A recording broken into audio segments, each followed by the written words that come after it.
Recording in progress.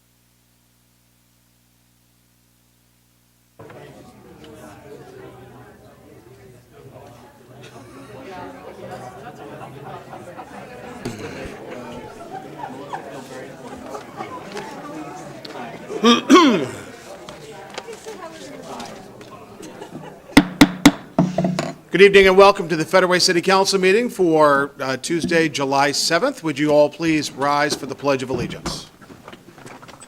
I pledge allegiance to the flag of the United States of America and to the republic for which it stands, one nation, under God, indivisible, with liberty and justice for all.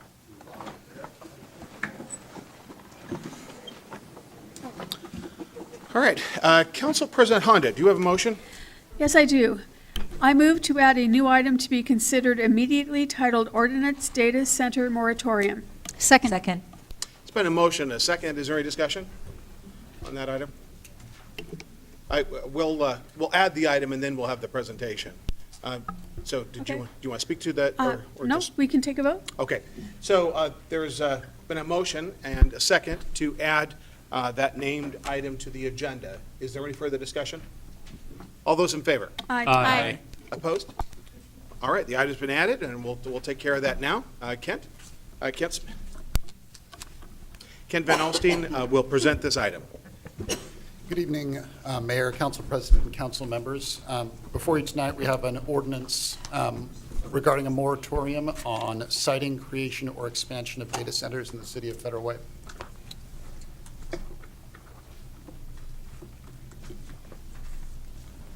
So what are data centers? Data centers are facilities that are used primarily for the housing of computer and networking equipment. The equipment handles, stores, processes, manages, and backs up digital data, and it's critical to AI.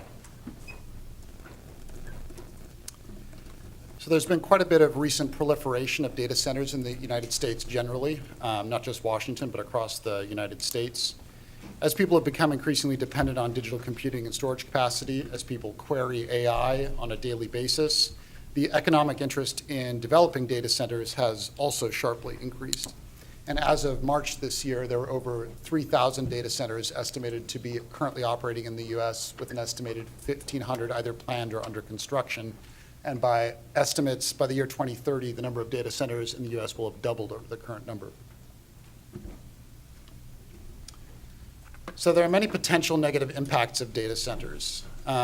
They can have severe, potentially deleterious effects on both public health as well as the environment. There's several specific things that data centers are known for. The first one is they require extreme amounts of power and or water. And as it pertains to data centers, usually the more power a data center uses, the less water it uses, and the more water it uses, the less power it uses. And that's because of different mechanisms that data centers use to cool the servers that are located inside them. Cooling servers, which put off a lot of heat as they're computing and doing their tasks, is quite an operation for a data center. And you need either a lot of water to cool, or you often need a lot of power. And the reason for that is there are different types of cooling mechanisms for data centers. Some of them are open evaporative cooling methods, where the water actually evaporates as part of the cooling process.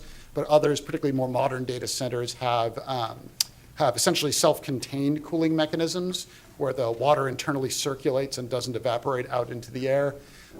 That's definitely much more efficient from a water consumption perspective, but it takes quite a bit of power. They also may create significant emissions due to their size and due to the energy and the operation inside, especially if they're using fossil fuels to generate power for the facilities. They're noisy, or often noisy, and they often produce quite a bit of heat. A recent study from down in Arizona in the Phoenix metro area concluded that a data center created a 1.3 to 4 degree increase in temperature in a residential neighborhood that was a third of a mile away. So there are definitely significant potential impacts to numerous aspects of the environment and also to public health as well. And that's not even mentioning the visual and other aesthetic impacts that come with the size and and the extent of the data centers that you can see here. And as is stated in the recitals of the proposed ordinance, and is the suggested finding for council, the combined and cumulative impacts of large electrical loads, emissions, and water use associated with newer expanded data centers may exceed available infrastructure capacity and resource supply, require substantial unplanned capital investments, affect environmental quality, impair the city's ability to meet climate and resource management goals, and affect the health and well-being of residents from air pollution, noise, and heat emissions. So let's talk about data centers in the city of Federal Way. So this city's municipal code, the Federal Way Revised Code, does not contain an explicit definition for data centers. As you're all relatively well aware of at this point, it's a relatively new use. And so when the code was originally put into effect back in the early 90s, data centers were the thing. Federal Way is not unique in this aspect. There are a lot of jurisdictions that do not have a specific definition for data centers. But that creates a bit of a problem for the city. Because, as an initial matter, because they're not a listed permitted use in any zone in the city's position is that they're not permitted anywhere in the city currently, because they're not listed as a permitted use explicitly. However, if someone were to come in with an application to locate a data center, they could argue that the data center is permitted under a more generic category, such as a generic office, commercial, or warehouse type use.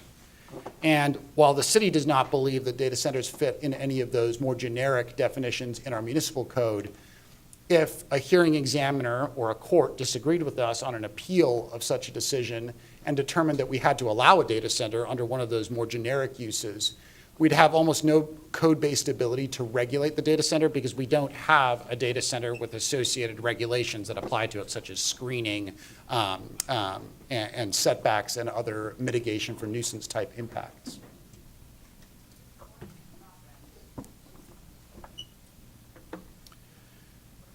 So let's talk about development moratoria generally. So the proposed moratorium here is on the siting, creation, and expansion of certain land uses. And moratoria like this one are specifically authorized under state law under both the Growth Management Act, which is RCW 3670A, as well as provisions that govern code cities in Title 35A RCW. The general purpose of a moratoria is to preserve the status quo, in other words, to keep things the way they are, until city staff and the city generally has completed further and more extensive review of the use and developed regulations to fully account for the use.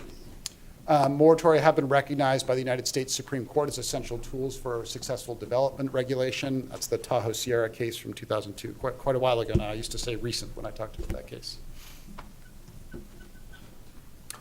So specifically, the proposed moratorium in front of council would, one, declare an emergency. What that enables is it enables for the moratorium to become effective immediately upon passage.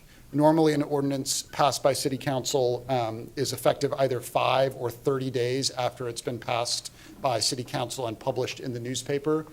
With an emergency declaration relative to the data centers in the city, this ordinance would go into effect tonight as soon as you passed it. As drafted, it would apply to data centers with a planned capacity in excess of 1 megawatt or a data center that exceeds 4,000 square feet of gross floor area. The reason for those specific thresholds are that there are some things in the city that would count as data centers, such as, for instance, IT servers at City Hall, that we think are appropriate portions of other uses or that already exist in portions of the city. It's the large, actually the medium to large data centers that this moratorium is focused on. So it'd only be something in excess of 1 megawatt or in excess of 4,000 square feet of gross floor area. The duration of the moratorium would be 12 months, and it would prevent acceptance, processing, and approval of all applications related to data centers by the city, and it would also prevent siting, expansion, or creation of data centers anywhere in the city. In other words, it would apply to every property in the city. The ordinance also directs establishment and performance of a staff work plan for study of the data center use and consideration of potential amendments to code after that study has been performed. And then finally, the proposed moratorium sets a public hearing as required by law within 60 days of this action here tonight. And And that public hearing would be scheduled for September 1st of 2026. That's the time for the public to come and comment on the moratorium specifically. And I note that this proposed moratorium is similar to moratoriums that have been recently adopted by both the City of Seattle and Skagit County. The City of Seattle's moratorium exempted much larger facilities than we propose to exempt. They exempt anything below 20 megawatts. Our thresholds are similar to what Skagit County adopted. They adopted 2 megawatts or more than 2,000 square feet of gross floor area. So I believe I've said most of this, but the timeline here, it starts with tonight, if the ordinance is passed by council. And I should have noted earlier that for the moratorium to be immediately effective, it needs to be passed by council with at least 5 votes. So it's not a simple majority, it must have 5 votes in order to be immediately effective. So assuming that is, if council decides to adopt the moratorium by that at least 5 vote threshold tonight, it would be adopted and effective immediately. The next step is that public hearing that we discussed in September, on September 1st at the regular city council meeting. And then essentially over the course of the next 12 months while the moratorium is in effect, city staff in the community development department, Heath's department, would conduct a they would promulgate and then conduct a work plan. They'd study the use and they'd develop recommendations for data center regulation in the city. And those recommendations could be anything. They could be, let's not permit data centers at all in the city. Or they could be, let's permit certain sizes of data centers. Or it might be that only certain data centers that have more modern cooling systems that are less strenuous on water and or power resources are adopted. There's many possibilities for what staff might recommend to council coming out of that work, but that work will be done over the next 12 months. And then in June and July next year, council would consider potential long-term actions, i.e. post-moratoria moving on into the future regarding data centers, which might be amending the code, the development code regarding the use. And then after those long-term actions were taken, the moratorium would end on July 6th, I believe, technically, of 2027. The mayor's recommendation is to adopt the ordinance as presented, and I'm available for any questions. Council President Honda. Thank you. By adopting this moratorium tonight and having at least 5 votes from the council members, it will allow staff to have the time that is needed to complete the work that they've already started on studying data centers. It would also discourage anyone from wanting to build a data center in our city. And I want to be really clear, we have not had any interest or any applications at this point to build a data center here. 3 of us spoke with Jeff Stock the other day, and we asked him if he was interested in building a data center on the Wild Waste property, and he said absolutely not. However, there's another large piece of property in this city that is will have potentially 3 new warehouses on it, the IRG Old Warehouser property. So we just want to make sure that we're protecting the city and we're doing this the right way by giving staff 12 months and the city council 12 months to do the study this and come up with the right answer for the city. Thank you. Do you want to make a motion? Yes.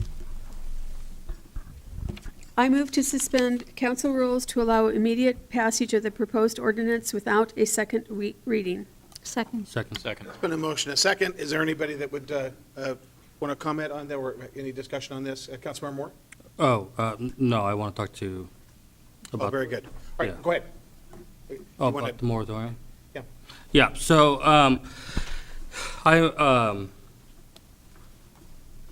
I'm pleased to see this moratorium take place, and I think it's incredibly important. I think there's a lot of discussions that have been taking place online within our community, and I know and I've read a lot of concerns about the possibility, could there be data centers? So I think this is a really good move for the city to take place to study this and to come up with a plan and to place a moratorium on this. So I'm really, really supportive of this. I think it's really, really important, as there's a lot of questionable aspects relating to data centers that I'm personally not comfortable with. So I'm glad to see this measure take place here at the council dais. Thank you. A quick point of order. Ryan, do we need to have a motion to suspend the rules separately? Okay. Actually, there was a motion by the council president on the sole issue of moving to suspend the council rules to allow immediate passage of the proposed ordinance. That received a second, and we were in discussion on that. Is there anybody? I can't see here. Okay. All those in favor of suspending the rules to allow this action to take place? Aye. Opposed? Matter passed unanimously. Now we are on to, Council President Honda, do you have a motion on the main motion? Yes, I move approval of the proposed ordinance. Second. It's been a motion, a second, to move forward with the 12-month moratorium. Is there any further discussion on this? All right, all those in favor? Oh, I'm sorry, hold on, I'm sorry. Councilmember Hamilton. Thank you, Mayor. I just want to thank our council president for bringing this motion and for having the foresight to make this happen. And I strongly encourage my colleagues to go ahead and pass this. This is a timing issue. We need to pass this today and to have it effective immediately today to make sure that we can preserve our ability to make a thoughtful policy decision on data centers. And we've gotten hundreds of emails concerning data centers, and we've read every single one of those emails. I want our community to know that. And there's been concerns shared about what the impacts are going to be on infrastructure, community character, the fiscal impacts, the environmental impacts, the impact to taxpayers.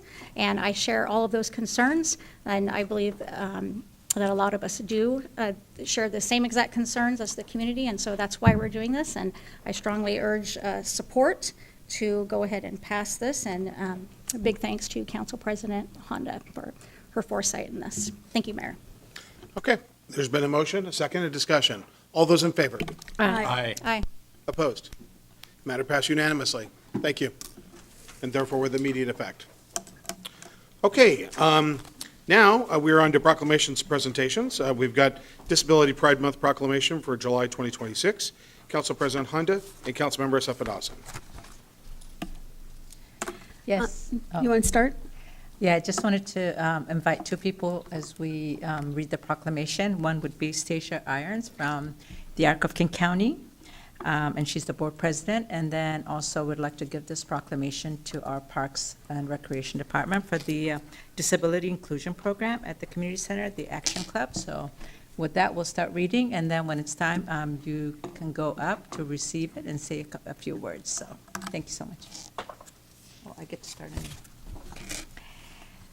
Whereas the Americans with Disabilities Act, or ADA, was passed by the United States Congress on July 26, 1990, to ensure the civic rights of citizens with disabilities, and Whereas the ADA prevents discrimination based on disability, requires that employers provide reasonable accommodations, ensures that public accommodations meet accessibility requirements, and is recognized as one of the most important civil rights laws in history, and whereas Disability Pride serves as a tool to tackle ableism, bias, and discrimination, and reshapes false negative perceptions of individuals with disabilities as people with value, talents, and significance, and whereas Disability Pride Month acknowledges a range of disabilities, including physical disabilities, cognitive and intellectual disabilities, non-visible and undiagnosed disabilities, psychiatric disabilities, and sensory disabilities,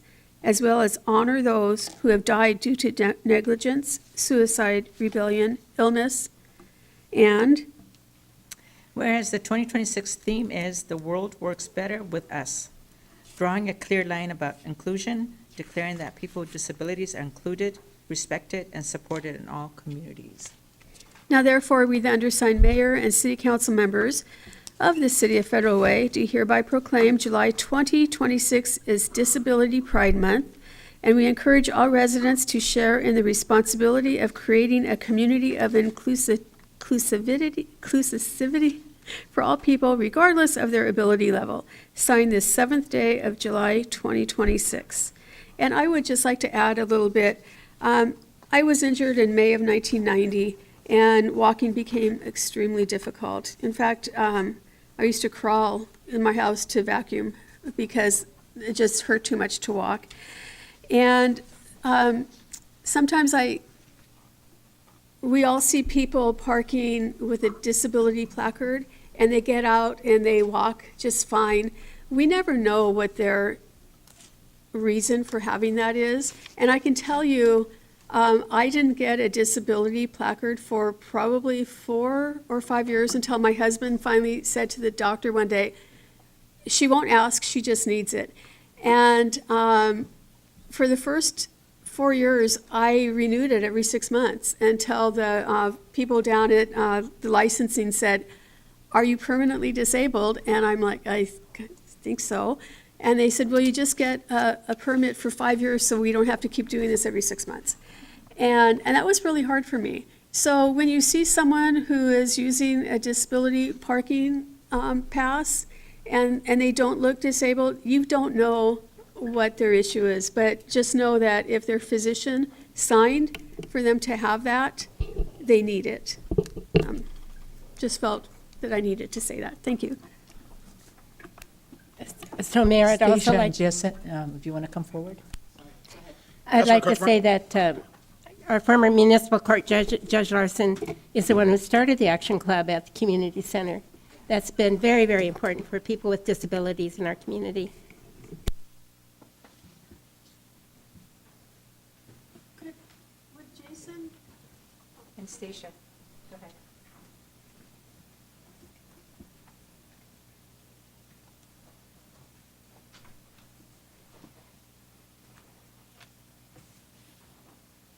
Go ahead. Well, hi, everyone. I wanted to say thank you very much for the proclamation for the Arc of King County. It's very much appreciated. As Lydia mentioned, I'm the board president, and I'm also a past resident of this beautiful city. So I'm very familiar with Federal Way.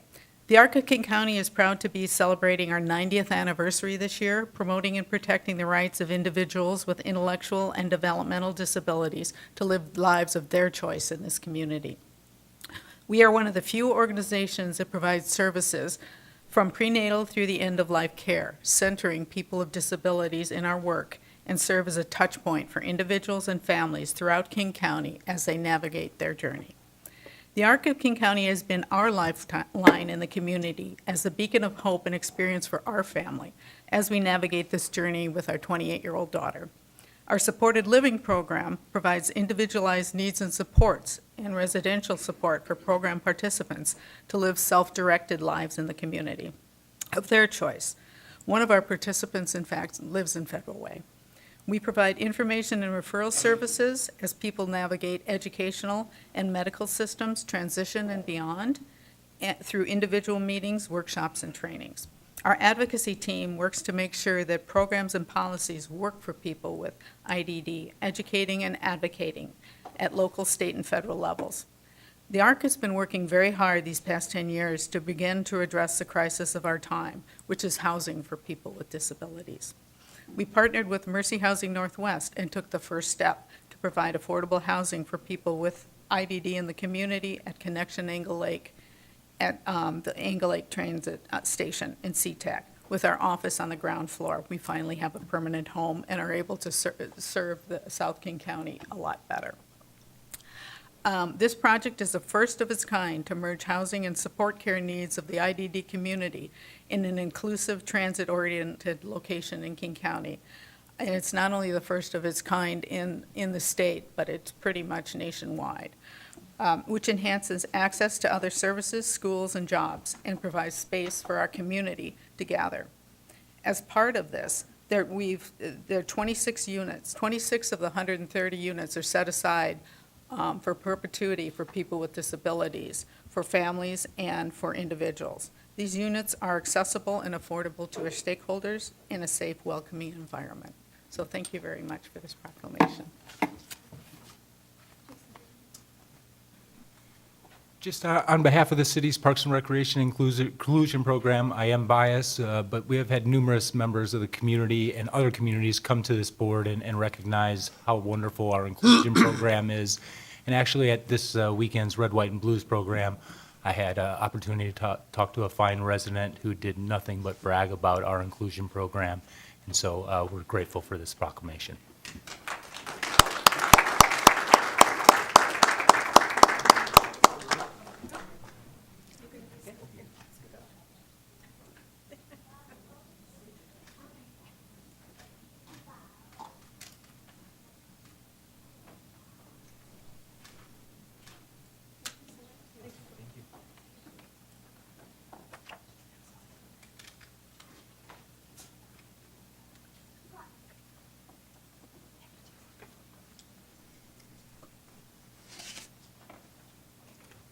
All right, thank you very much. Thank you. Thank you for the work you do. Okay, as our council members make their way over here, we're pleased to have our Deputy Chief Kyle Sumter provide a report in regard to 4th of July fireworks enforcement. Chief? Good evening, council, people of Federal Way. It's my pleasure to represent the police department tonight as we talk about this. First of all, good, it's working. Just a quick reminder, soapbox whenever we can, I suppose. Never hurts to keep educating. All fireworks, all personal use fireworks are illegal all the time in Federal Way. It's a very bright line rule. Okay? I received about 10 visit requests from neighbors saying, would you please go visit the chronic violating neighbors? We did those visits on July 1st and 2nd, and that number is remaining small. Last year we had about a dozen. That number is remaining small enough that I plan to continue it again next year. And of those contacts that our officers made, the people who answered the door, who had the conversation, they said, yeah, we do, and we'll go lighter this year. So hopefully it's working to some degree. We'll do it again next year. Now, if that number gets unmanageable, we'll have to try something else. There it is again for anybody who's watching this later. I like to get those email requests the last half of June. I don't want them now, please, because that neighbor could change in the next 11 months, or the kid who sets off the fireworks could go somewhere in the next 11 months. We don't know. So next June, I'll entertain those type of requests again, and we'll get out there and visit those good people and ask for their compliance. Now for some numbers.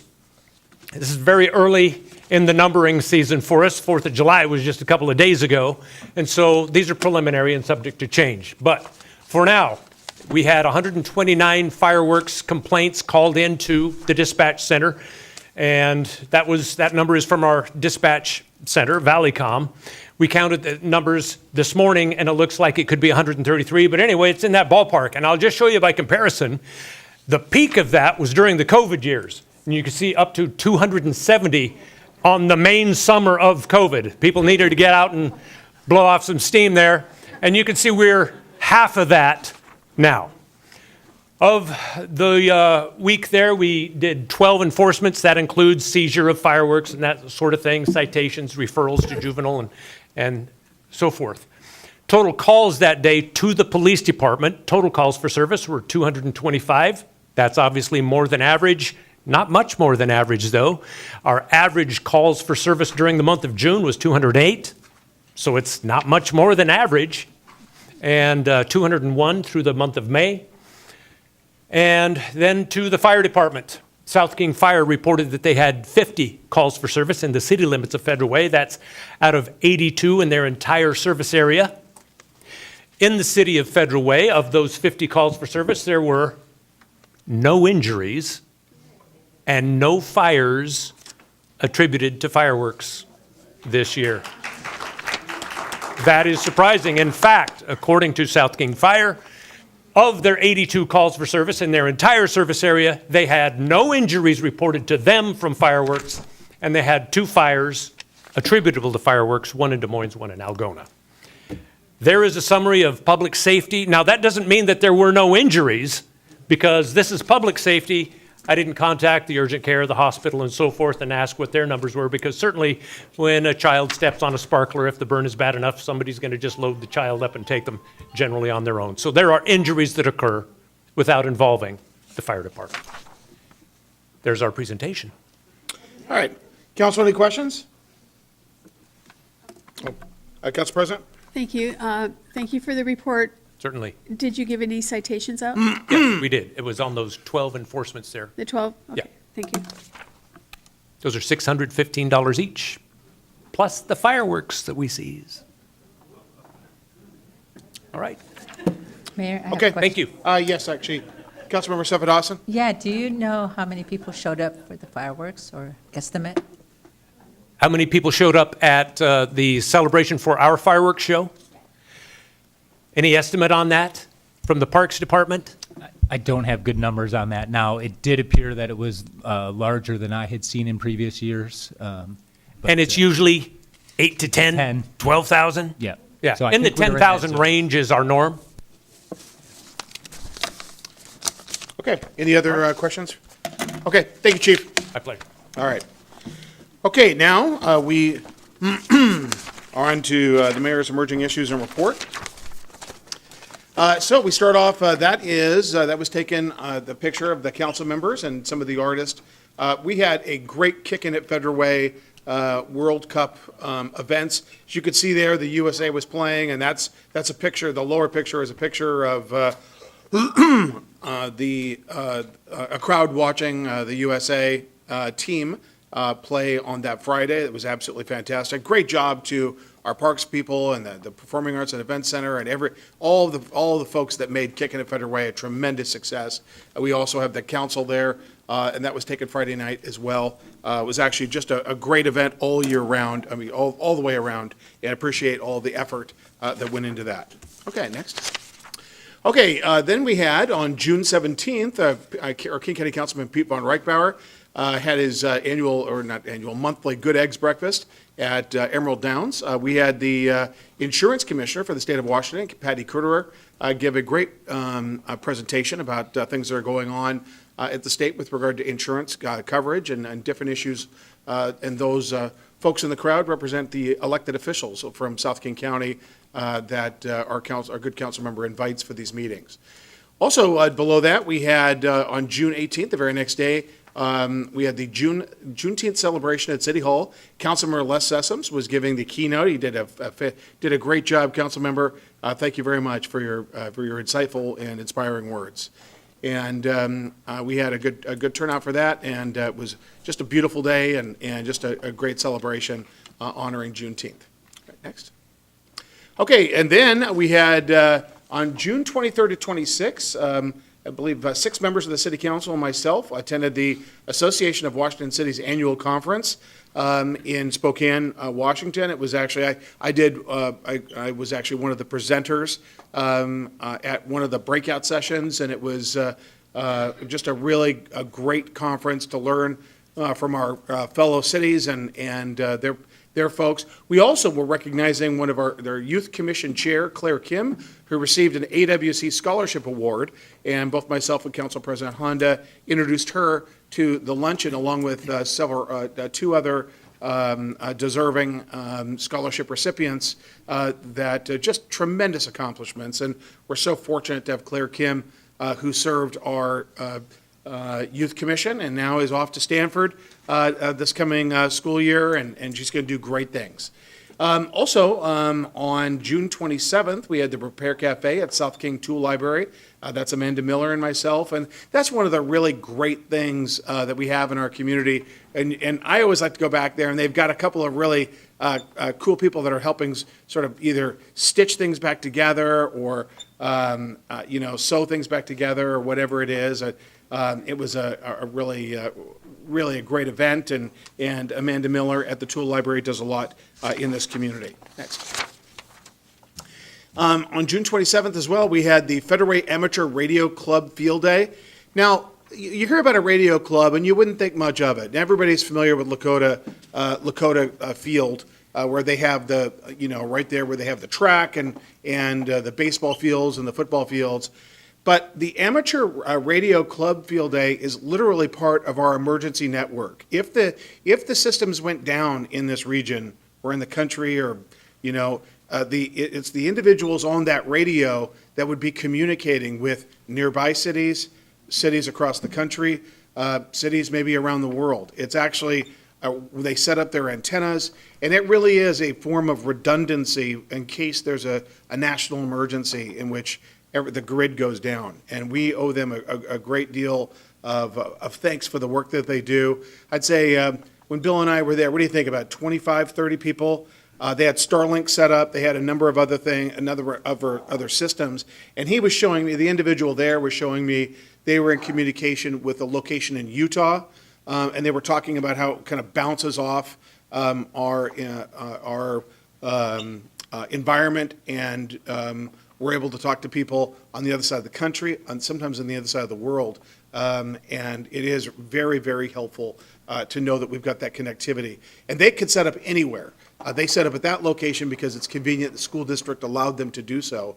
But in the case of something like that, if we set up the Emergency Operations Center they could do that right here at Federal Way. So there's a lot of things that happen in this community that sort of, sort of behind the curtain, but that is certainly something that's very important for this community.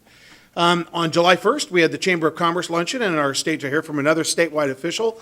We heard from our former state representative for the 30th District and now State Treasurer Mike Policiotti at the Chamber of Commerce luncheon. And we were joined by Representative Christine Reeves and really got a great briefing for what's happening at the Treasurer's office and different things that are happening with bonds, with the budget, and the responsibilities of the State Treasurer.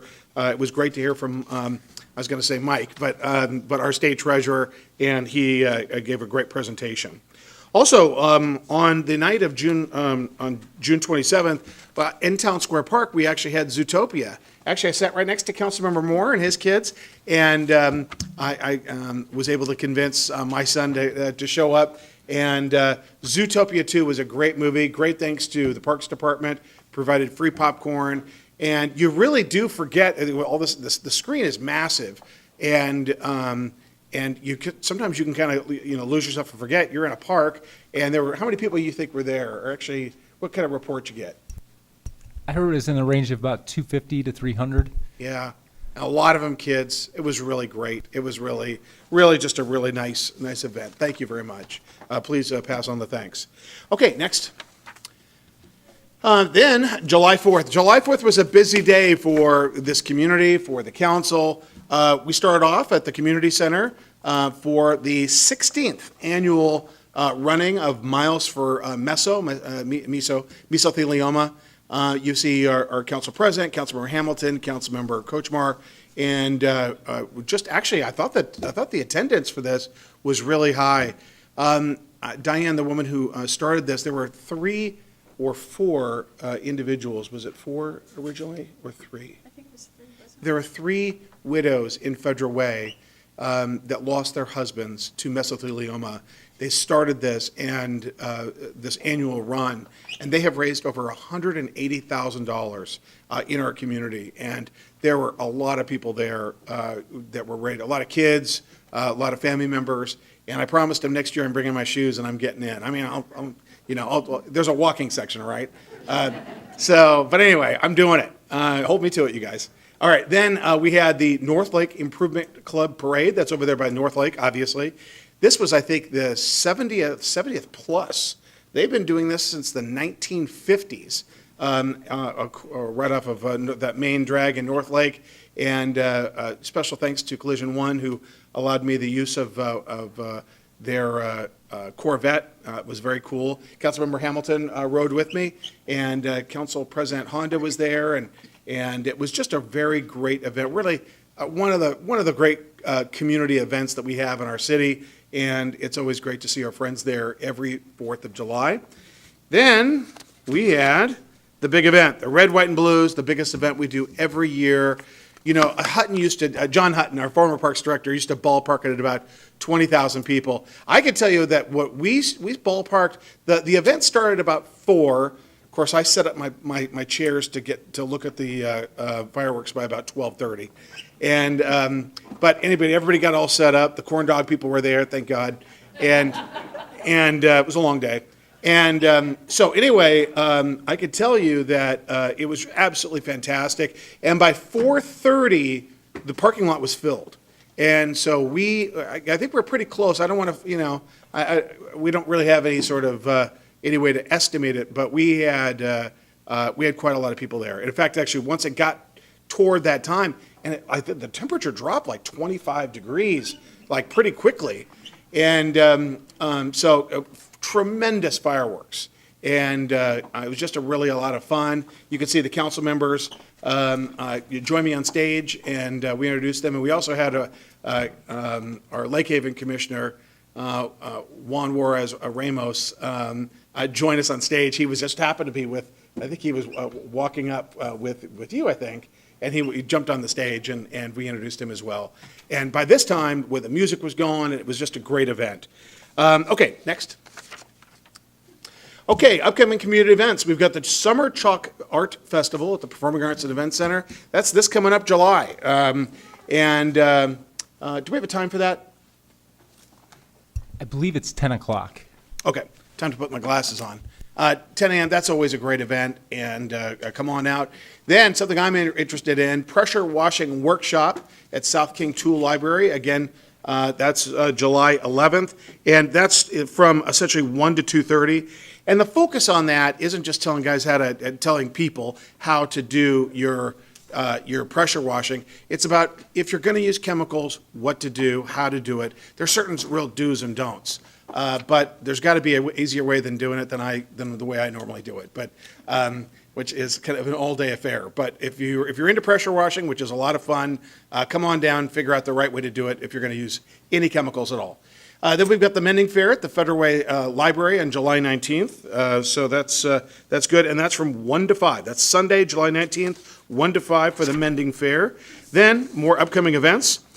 We've got a really special event. I don't know if you guys have ever been to the annual Kiwanis Salmon Bake, but I don't know what John Butcher does to the salmon, but it is absolutely the best salmon you've ever had in your life. And it's nestled right up there along the lake. There's entertainment. Like I said, several of us will be serving. Longstanding Kiwanians are going to be serving as well. And that's actually Councilmember Kochmar and I several years back. Taking a break. It's really one of the great events in our community, and encourage you to come on out and enjoy the salmon. Council President, do you have something about that? It's our 70th anniversary, Wow. along with Disneyland Yeah, exactly. and That's Federal right. Way Jewelers. That's right. Anyway, tickets on sale now, $30 before the event. At the event, they're more. Yeah, it's a lot of fun, you guys. Okay, then we've got a real special group in our community, the Rotary and some people associated with the Rotary that are doing some very special events. For Memorial Day, they had a very special event right there at 320th. This July 25th, that's a Saturday, from 11 a.m. to 3 p.m., Federal Way Rotary will be presenting and honoring our first responders with our police and firefighters. That's a great event. I believe there's going to be a meal and a program honoring the folks that show up when we call them in emergency. All right, next. Okay, now we've got the next movie in the park. And it's the DC Studios Superman. Very good. July 25th. Now, the time on this. So it's not going to start any sooner than 9. But right when it gets dark. I'd say if you want to make sure you're there, first you got to get a good seat. Second of all, you want to make, I'd say you don't want to get there any later than 9, but I'd say it's going to start about 9:15 if I were guessing. And you want to get your popcorn too. So, and it's totally free. It's really at Town Square Park, a lot of fun. Okay, we've got the Federal Way Pride 2026, Town Square Park, August 1st, and that starts at 12 p.m. to 5 p.m. And so save the date on that. Then we've got National Night Out. National Night Out, as you know, is one of those great events in our community in which streets, cul-de-sacs, neighbors gather together with each other, police, firefighters, elected officials go, and it's a great opportunity for us to get to know our neighbors. In this busy life, as you know, it's really hard sometimes to initiate relationships with your neighbors. We see them, we wave, but just in regard to having a barbecue and sitting down, having a good conversation, this is a great time. It is so important to this council that we literally change the rules at the city council because that is always the first Tuesday of August. We have one meeting in August, and we moved our one meeting to the second Tuesday in August to facilitate us being able to do that. So it's really great. If your neighborhood doesn't have it, shoot us an email. We could help facilitate it. But it's a really fun way to get to see your neighbors. And of course, I time my the locations. We get to about 6 or 7 locations. Bill or Chief, the Chief usually goes with me. It's usually about you got to make sure some places do really good chicken, other places do really good, pretzels. We kind of time it just right. So anyway, National Night Out. Okay, almost done, you guys. Kids Day at Steel Lake on August 5th. That's at Steel Lake, 11 a.m. to 3 p.m. They do little skits, and it's really fun. Then we've got the Community Festival at Town Square Park on August 8th. And then we've got Back to School Haircuts, Town Square Park, August 25th. And I got to tell you, Kristen at Bella Red and her team and all the they give free haircuts to anybody, any kids that will come. And so they line up, and boy, they look so happy and proud when they're all done. So I believe that starts, what is that again? Yeah, usually noon.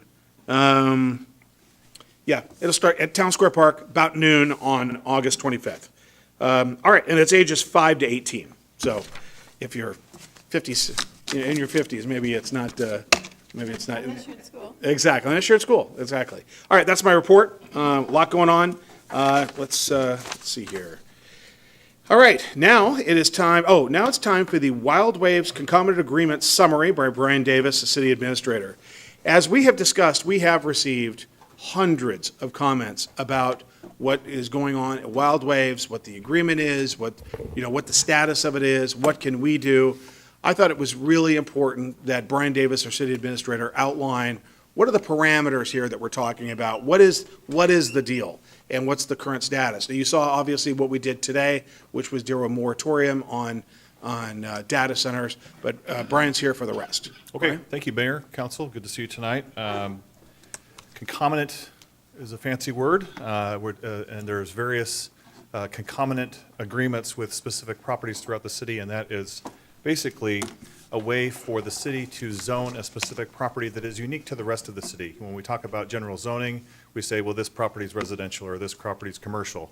Well, doing a specific zoning agreement, concomitant zoning agreement, is a way to look at a specific piece of property and get a little more detail in as far as what the zoning allows and the provisions that the city can either provide or restrict, depending on what the city wants to do. This map obviously is not intended to be legible, but it's intended to give you a big picture look at the zoning of the city. These small little black dots that you see, all of those are specific zoning agreements or special conditions on the property that relate to the zoning. The one that we're talking about is the Wild Waves one, which is down here, but probably the biggest one that we all know is the former Weyerhaeuser property, has a concomitant zoning agreement on it. There's one that a specific development agreement that we did for the TC3 property that talks about development phases and things that we agreed to and the things that the developer agreed to. There's also one for the Winco property and also for the Twin Lakes shopping area. There's various ones at least. And a lot of these were written, the history behind them at least, a lot of them were written at the time that they were incorporated into the city, whether it was the original incorporation of the city or whether when they were subsequently annexed. Again, the Weyerhaeuser property is one former Weyerhaeuser property is one that we're familiar with. The city incorporated in 1990. This property was annexed in 94, and at the time, the city said, we'd like to annex you, and Weyerhaeuser said, that's fine. Here are some things that we would like to see as part of being brought into your zoning overlays that you have in the city that are a little different than what you have written. And so the city worked with Weyerhaeuser on some specific agreements or conditions for that zoning. Same thing with the Wild Waves property. So wrong one. So originally, the agreement that we have in place was written in 1998. It's had several revisions to it, most recently 3 years ago, when we added hotel and warehousing and distributing to the allowed uses within that zoning. The existing permitted uses at the time also included regional recreation center, which is obvious to the property, but also restaurants, retail establishments, and a caretaker residence. What you notice that is absent from this list is data center, and we've had a lot of concerns about if the property could be turned into a data center. This, either what we had existing prior to 2023 or the subsequent amendment, neither of those account for allowing data centers. So it would not be allowed on the property. That aside, the action that you just took on the moratorium would not allow an application to come in and say otherwise. So they wouldn't even be able to entertain an application for this property or any other property throughout the city that would relate to a data center application. Also part of the 2023 amendment, the agreement was extended 30 years to 2053 because it was about to expire.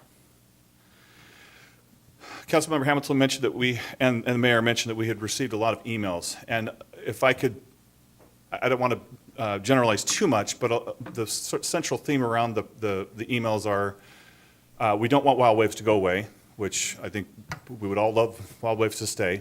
It is private property, however, and that's not our decision. And so they said if there is some other use other than wild waves, we're concerned about how it's going to affect the surrounding area. Roads, noise, facilities costs to the city, the impacts to neighbors and the region as a result of what gets developed there. Specific to the agreement, and this is also incorporated into the Growth Management Act and in the SEPA process that we have in the city, and any city in the state for that matter, is there is a specific review for the impacts of a development and what it may result in related to those things that I mentioned and many others. So traffic, facilities impacts, there's even historical, cultural impact considerations that are considered as part of SEPA. So there's a number of things that we look into, and all of that is designed to make sure, to the point of the emails that we've received, is to ensure that the impacts that happen from this development are either negligent, or if they are significant, that there is some mitigation involved, so that the net effect is effectively accounted for. And that's about it for this specific I project. take it you meant negligible. What did I say, negligent? Yeah, negligible. Yes. Okay, We are not negligent. exactly. What you said. Okay. All right, Councilperson Honda? Thank you. So the agreement that we have is a legal agreement with Mr. Stock.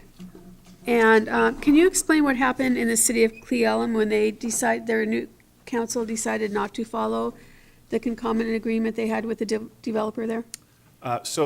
Generally speaking, what I'm familiar with is that there was a development proposal that they received. They took a very, very long time to process the application. And again, without getting into too much details, they dragged it on so long that the financial impacts to the developer were so obvious to a court that the court ruled against the city for, I don't remember the amount, but it's tens of millions of dollars, and it bankrupted the city. And so I think to your question, should we violate the concomitant agreement? No, because we would be bankrupt if we did. That was where I was going. Yeah. Thank you. All right. Council, any other questions for Brian? Okay, thank you very much. Thanks. Appreciate it. Okay, now we are on to Council Committee and Regional Committee reports. Councilmember Walsh for Land Use and Transportation. Hello. Last evening, the Land Use and Transportation Committee met. We had a number of items. 4 items will go on to the consent agenda for our meeting in 2 weeks, and 2 other ordinances will go on to first reading in 2 weeks. And our next Land Use and Transportation Committee meeting will be held August 3rd, right here. Great. That is my report. All right, thank you. Councilmember Sessoms from Parks, Recreation, Human Services, and Public Safety Committee. Thank you, Mayor. The committee last met on Tuesday, June 9th, with all members in attendance, and we will reconvene next Tuesday, July 14th, 5 p.m. All are welcome. Tonight, we'll be addressing the following items, items A and also item A on both the public hearing agenda and the council business agenda. We'll also have our second reading and an enactment of the massage business ordinance. Next meeting will be next week, like I said, July 12th. I'm sorry, July 12th, 5 p.m. here in the council. That concludes my report. All right, thank you very much. Councilmember Kochmar, Finance, Economic Development, and Regional Affairs Committee. Thank you, Mayor. Most of the items on our consent agenda have already been through our Finance, Economic Development, and Regional Affairs Committee. Our next meeting will be July 28th at 5 p.m. in City Hall. All right, thank you very much. Councilmember Suffolk Dawson for the Lodging Tax Advisory Committee and the Public Issues Committee with the Sound Cities Association. Yes, thank you, Mayor. Our LTAC meeting for the 14th of July has been canceled, and our next meeting is August the 14th, August the 11th at 2 o'clock.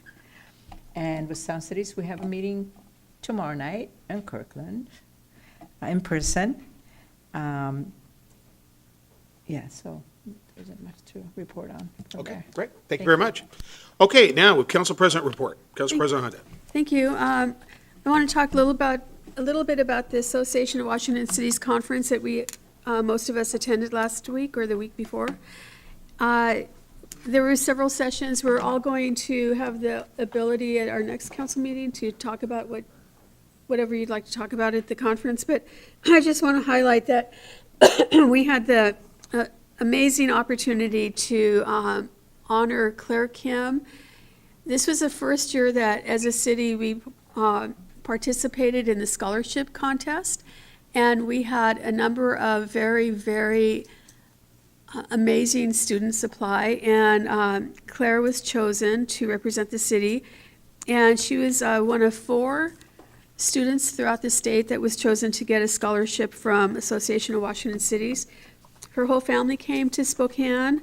It was awesome. She got up on stage and talked. She was an amazing speaker. She did just a wonderful job. She's a graduate of Decatur, and she's going to Stanford, so we're very proud of her. And if you're a senior and you're on our Youth Commission, we will be doing this scholarship next year, too. July 2nd, which I believe was Thursday, I attended an event sponsored by Comcast. It was a really fun evening. They had families from El Centro del Raza come, and we started out at the Xfinity retail store, and they had games, they had pizza. The kids all got goodie bags from Comcast. And then we went to the movie theater to watch the movie Minions and Monsters. And I don't generally watch movies, but it was fun. I'm glad we went. This was one of a handful of Xfinity retail stores nationwide that got to hold this event. And Comcast has done really amazing things for our youth, not just in Federal Way, but in our region. Recently, they opened they invested $350,000 to establish a new Lift Zone computer lab at El Centro del Raza in the Federal Way location. And it provides free high-speed Wi-Fi, digital skills training, and technology resources for the families. So I just want to thank Comcast for hosting.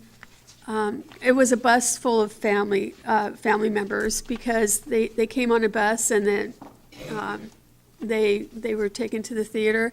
We had the whole theater to ourselves. It was a really cute movie. Mayor, you should go see it. You would like it. All right. If I liked it, and I don't really watch movies, you would love it. It was very, very cute. And this is very exciting. The farmers market is open from 9 to 2 now, not 9 to 1:30. And we have had senior vouchers, so that if you're 65 and older, you can get a $10 voucher, and it can be spent that day on vegetables and fruit. And we had 56 vouchers, and I'm there handing them out, volunteering to hand them out, and we were going through those 56 vouchers in 10, 15 minutes, which was very sad to turn away seniors who are there. They're lining up at 8:30 in the morning. So I spoke with the mayor. I kind of said, we got it. Could I have 20 more? And instead of 20, he gave 100. Well, we have a total of 100 now. So thank you very much. And the first Saturday that we had 100, they were gone it was about an hour. So, we thought that they might last most of the day for those seniors coming in the afternoon, but no, they were gone. So the seniors are very excited, and thank you very much. We also have a $5 voucher for children, and they can get an apple or fruit or vegetable also. They just have to sign their name.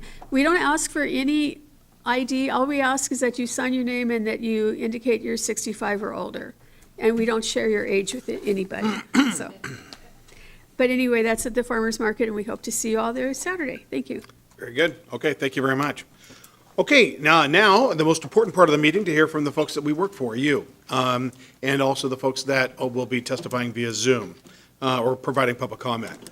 I'll name off a few items and a few individuals, and if you could queue toward the back there, and then we can proceed efficiently.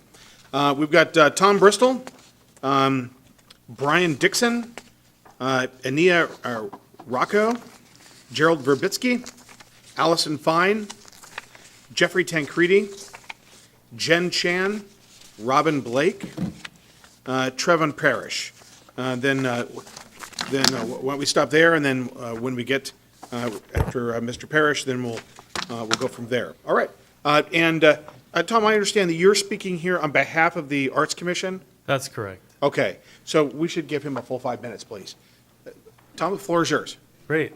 Thank you, Mayor Farrell, Council President Honda, members of City Council and City staff. I'm here tonight to submit comments on behalf of the Federal Way Arts Commission and regarding Item 8A in tonight's agenda for amendments to Ordinance 26-1047, the Art in Public Places Program.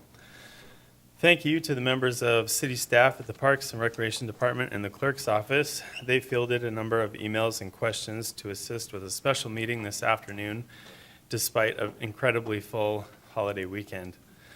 Because of this, the Arts Commission was able to have an open discussion and debate this afternoon on the current amendments to this ordinance.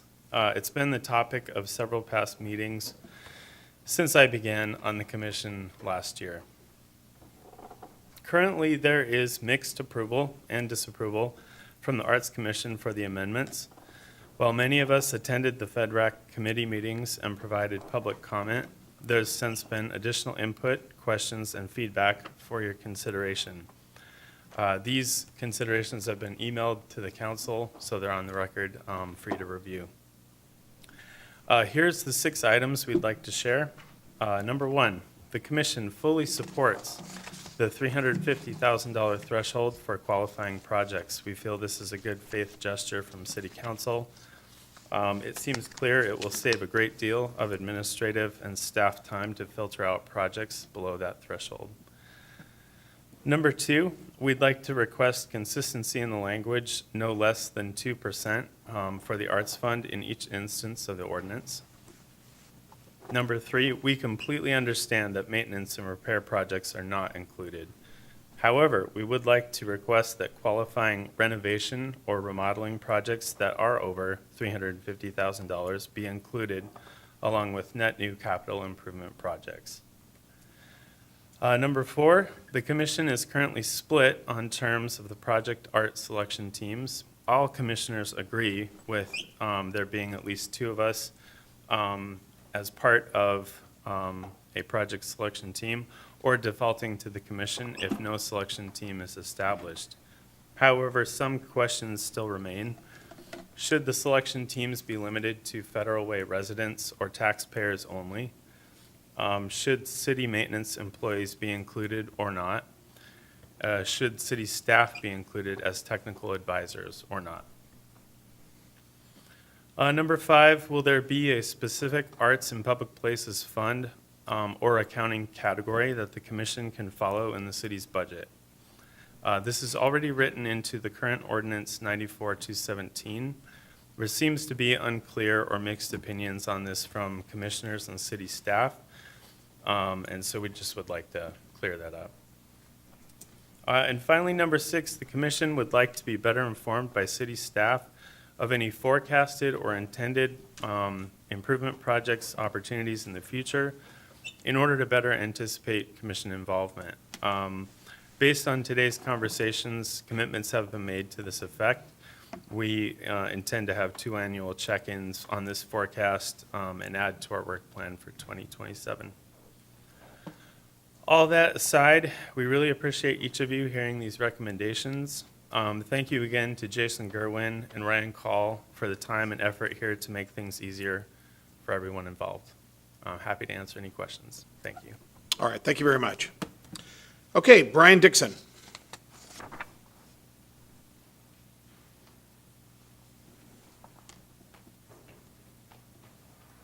doing? Brian Dixon, that's my name. With all due respect, like as American taxpayer, it seemed like I try to reach out for assistance as far as myself, and they give me information as far as like 211, United Way, and another St. Vincent de Paul. It seemed like a lot of those diversions, and I've been to a few of the meetings here. Excuse me, and it seemed like all y'all talk about is like budgeting for the roads and the housing, not y'all just happen to pull out budgets for everything else but for helping the people, and we pay taxes. Like, you got the governor, he can do anything he wants to with taxpayers' money. You got the police. You know, sometimes we're not here to be protected by the police. They can do with anything they want. And that goes, and that's for like some police. They sit in front of Walmart and different places and burn gas, which the gas prices is expensive. It's like the whole system is not made for human society. You know what I'm saying? Like, I just wish y'all like do better for the people, by the people. Y'all say something about the American flag. All of us should be treated equally. Like, it shouldn't matter how nobody credit is or nothing. Y'all say we are the people. I wonder where y'all get that from, because y'all don't care nothing about the people. As long as y'all get y'all budgets and y'all can ride around in y'all government cars, they can burn the, because they got the cat cards where the police can full up their gas and everything, you know what I'm saying? It's like y'all get all kind of security, the highway patrol. It's like, and then the kids, and you got the elderly people. I've been raised down south by my grandparents, and it's like nothing has changed. Y'all push. First of all, I don't stand for nothing what the government do at all. Like, it's ridiculous. It's like it's like a big hamster wheel. Y'all just want us to pay taxes, work, pay taxes and work. As far as the kids, the whole system is designed for us to be in the system and work. And that's ridiculous. And y'all, everybody that sit up on all the city councils that I've been to, y'all just do nothing for the people. And I would appreciate if y'all had the dignity, the courage, the integrity to just stand up and help the people. I don't know what it is that y'all doing behind the scenes. Secretary don't want to help nobody.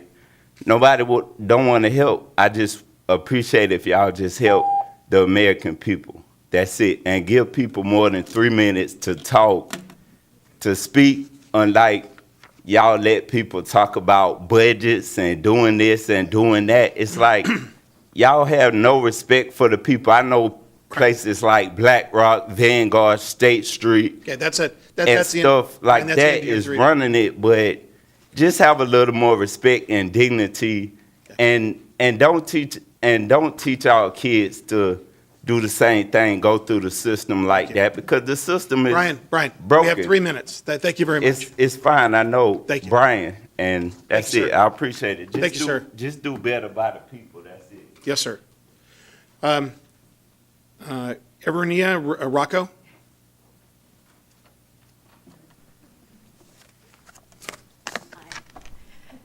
Mayor Farrell, thank you, and to all the council members, thank you. I actually had two things. I'll try to make it really quick. The first one, Mr. Davis and the gentleman before you so articulately made my point for one of the discussions that I had regarding the AI and wild waves. And so I sat here thinking, oh, I got to shift my presentation. I want to thank you all, first of all, for reading all that's been posted on Facebook. I am so grateful for that. So real quick, I came up with an idea. I don't know if it might work, but you present so well at the PAC, and I was wondering, have Federal Way community be a part of maybe kind of ideas of what we could do with wild waves? Maybe like a contest or something, that way you embrace the community to be a part of this decision. I was thinking something like that maybe. I know the community, I read the Facebook, they really want to be a part of this decision of what's going to go there. So that was one of my ideas. And the second one, real quick, I live right off of 320th, and I walk my dog every day, my 2 dogs every day. There's a shelter, a bus shelter, and there are multiple homeless people that are using that shelter now for literally shelter. They're doing cooking, they are doing drugs right out in the open. I contacted King County Metro today. They navigated me to how to address that, but I asked them about the shelter, if there's a way that maybe the shelters can either be removed and just have a stop sign, and they suggested that I speak with you. It is unsafe. There's been time where they've been cooking, they have their mattresses there, they are loitering, it's open drug use, pretty serious drug use, and I don't see any more people wanting to use the bus. So if there's maybe something that Federal Way, and I want to thank the Federal Way Police Department. I did call one time, and they responded immediately. So I want to thank wherever the gentleman was for coming right away. So it is unsafe, and it's not, it's getting worse, actually. So anyway, that's it for me. Thank you. The police commander in the back of the room will get we want to find out what the cross street is on that bus shelter. Yeah, And, I have the photos. all right, very good. Thank you very much. Okay, Gerald Verbitsky. Hey, Mayor, President, City Council. I just want to say I'm proud of Federal Way, the way you brought the community together for the Kick It event, and especially the Celebration Park Red, White Blues Festival. That was excellent. Thank you. Thank you very much, Gerald. Allison Fine.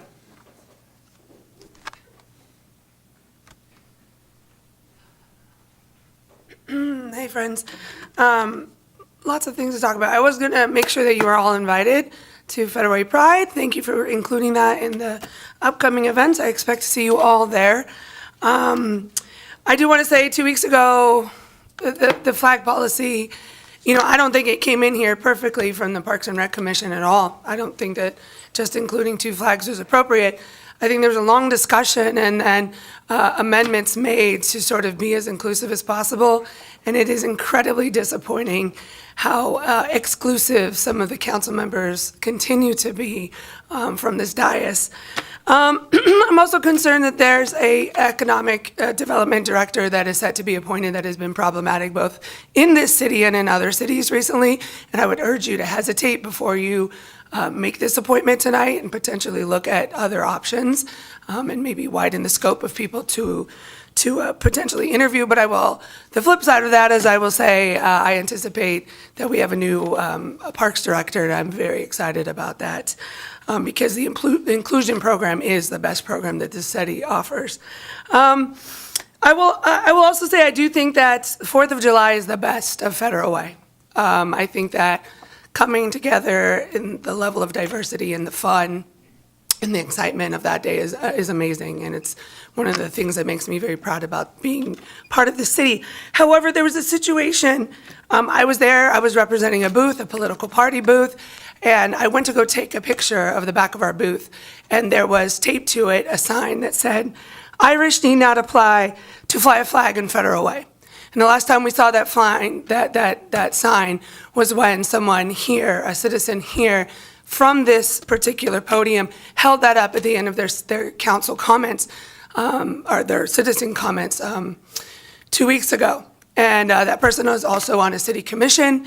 That person also has bullied people at the meeting last week. 2 weeks ago, they bullied someone who was self-selecting to leave in a very condescending way that you can hear on tape.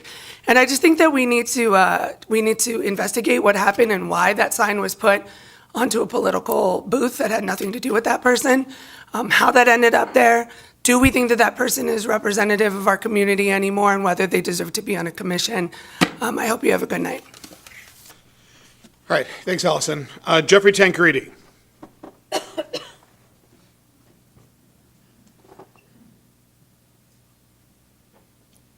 Good evening, Mayor, Council President, and Council. Jeff Tancredi, Federal Way resident.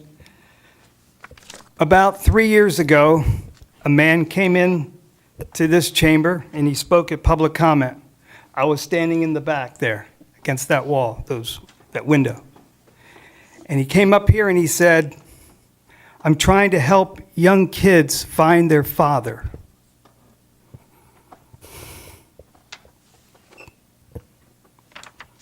That man was Evan Cook. I don't know his politics. I don't care. It's not important. What's important is that he came in here and he said, I'm trying to help young kids find their father. So we've had some folks on the council respectfully, been so focused on some flags. We got 3 flags. I don't want to make a point about that. We have 3 flags flying.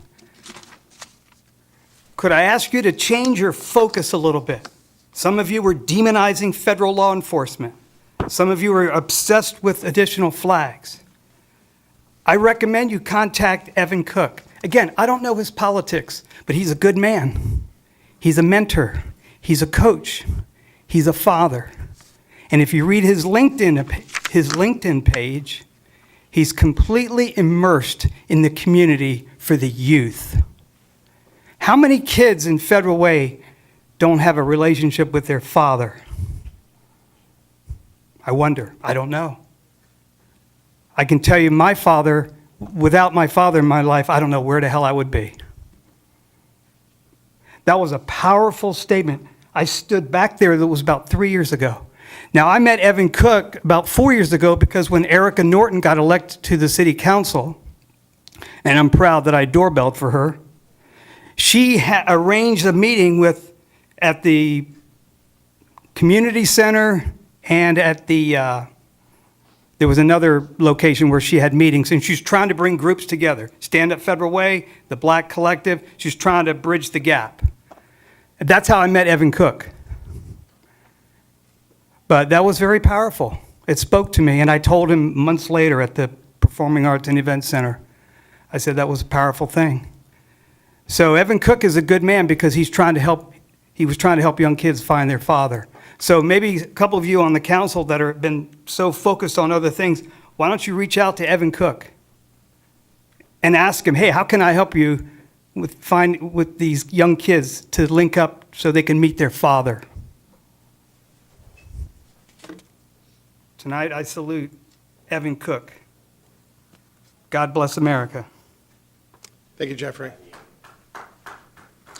Evan Cook is now the head football coach at Decatur High School, so doing great things in this community. Jen Chan.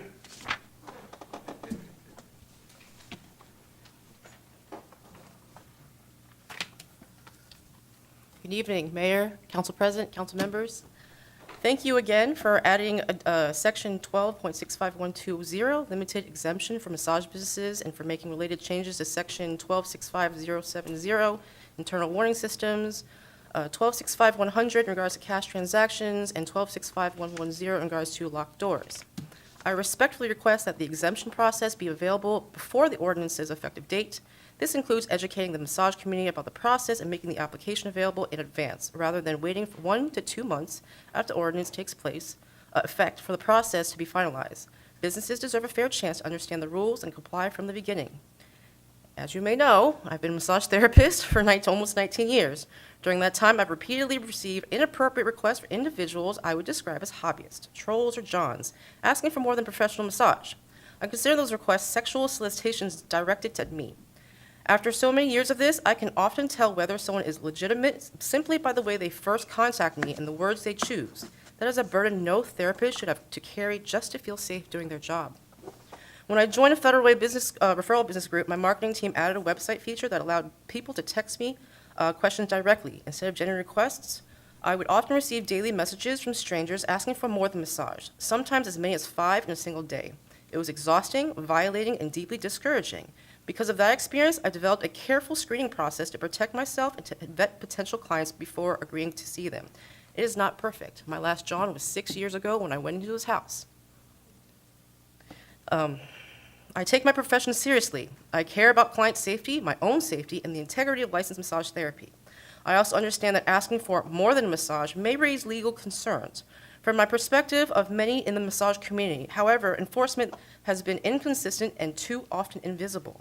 If the city wants to address illegal massage businesses, it must also address the people who seek out illicit services. One cannot exist without the other. I am also asking for clear education on how to respond to different situations, both for safety and for potential future prosecution when appropriate. For years, many of us raised these concerns and felt ignored. That silence has real consequences. It leaves legitimate professionals isolated, vulnerable, and forced to handle situations that should not be ours to carry alone. A side note, recently the CDC tracked suicide rates for 492 occupations. Among women, licensed massage therapists are one of the top 5 groups for suicide. The suicide rate for female licensed massage therapists in the U.S. is 3 times the national average suicide rate for females. Again, I'm asking for clear education on how to respond to different situations, both for the safety of the future potential and for potential future prosecution when appropriate.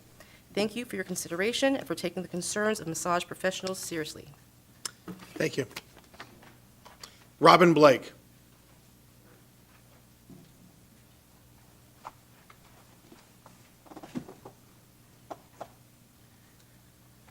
Good evening, council members and mayor. My name is Robin Blake, and I serve as the Government Relations Director for the Washington State Massage Therapy Association. To begin, I would like to express WSMTA's appreciation for the council's decision to include a limited exemption process in the massage business ordinance. We recognize the time and effort that has gone into this process and appreciate your willingness to consider the concerns raised by the massage therapy profession. WSMTA supports the council's commitment, the city's commitment to eliminating illicit businesses that falsely present themselves as massage therapy businesses. These illegal operations contribute to serious criminal activity within the community. As the ordinance is implemented, we encourage the city to place a strong emphasis on educating licensed massage therapists and business owners about the new requirements in the exemption process. Many licensed massage therapists may be unfamiliar with the ordinance or how to begin the exemption process. WSMTA would be pleased to assist the city by sharing official information materials or directing licensed massage therapists to city resources that explain the ordinance and exemption application process. We also respectfully ask that enforcement not begin until the exemption application process has been fully established and is available to massage businesses.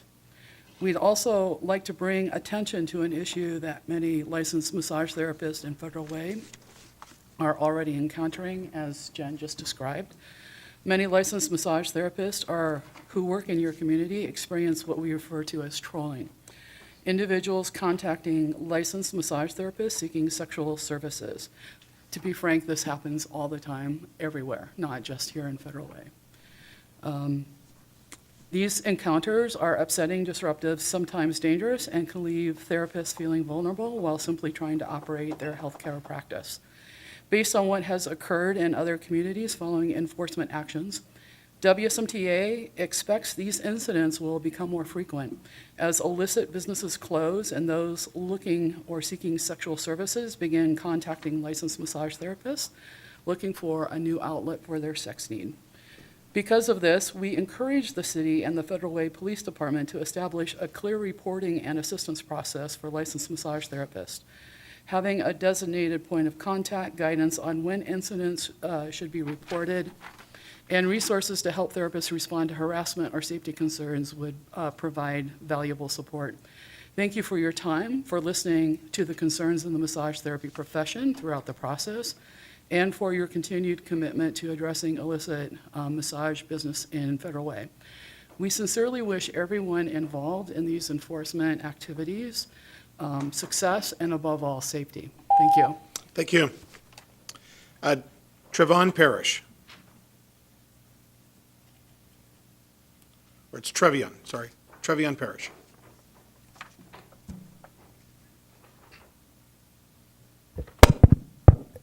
Yeah, you could just call me Trey.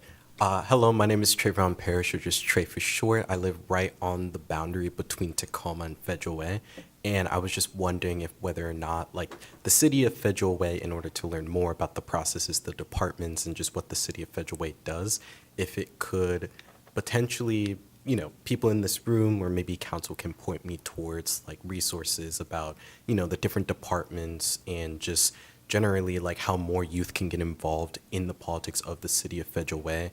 I don't mean to be that one person in the room or anything like that, but I feel like politics is very hard to just have general access to learn more about like what cities do, what, counties do, and what the city can do, especially for young people and the people just trying to, just make it. Now, I don't have enough money for college to go to the fancy public Evans School of Public Policy. And so this is like my next best thing. I've testified like in Olympia, in Tacoma, Seattle, and like just major cities across the Puget Sound. And I'm a field organizer. I've worked in government and I was a political consultant. And, I'm just trying to bring my scope down more to like, just municipalities and just seeing what council members do, like say in the city of Federal Way, what departments do and stuff like that. Because again, the accessibility and the pathways to just learning more about the city of Federal Way is very, very tough. And, one of the other things that I wanted to just say is that, like, it would be amazing to see more collaboration between the city of Federal Way and Tacoma, as there's a big population of people that live in Tacoma that go into the city of Federal Way, whether that's for work, family, and or education, and or, just general hanging out in Federal Way, since they have really cool parks and stuff like that, and better transportation. But yeah, that's kind of really it for my public comment. It's just wanting to have more avenues for you to be involved in the city of Federal Way and to spark more conversations among youth, especially surrounding like affordability. I feel like I'm the only person in this room that doesn't have a mortgage, and I'm not really close to ever really getting a mortgage, with how the economy is, with how affordability is, with the rent prices and stuff like that. And so just wanting to see Federal Way like start like more robust conversations surrounding like the future of the people who will be taking your seats, who will be working in these departments, and who will be, the future residents of the city of Federal Way. And so yeah, just thank you guys so much for your time, and I'll be here like probably until like everyone leaves. And so thank you guys so much. Well, Trev, thank you very much for being here. In fact, actually, the person right behind you there, Bill Vadino, he helps us out with public outreach and public issues. And so I'm going to ask him to talk with you and get different ways to plug in and get involved. Yes. Thank you so much. Right, thank you very much. Okay, is it, now we've got the next group. Is it Shamort or Shamart? What's that? Okay, Shamant.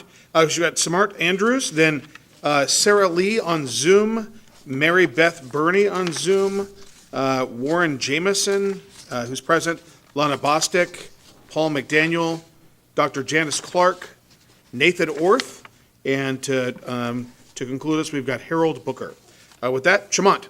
Yes. Sir. Hello, Mayor, Council President, Council members. My name is Shamant Andrews, and I've been a crisis responder for 10 years.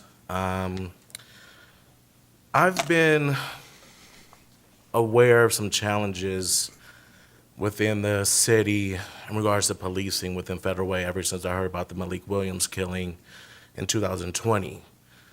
Malik Williams was paraplegic, and he actually died outside of my uncle's apartment complex. Now, I recently was door knocking. I'm not a resident of Federal Way, I'm a resident of Kent, but I was door knocking in the area where my uncle lives, asking community members if they knew how to contact 988, which is the mental health crisis line. And they didn't know anything about how to utilize 988. They didn't even have a definition of how to define what mental health crisis looked like. A couple weeks ago, as the public knows, Curtis Mann was shot after calling 911, stating that he was experiencing a severe mental health issue. He noted that he was present with a firearm.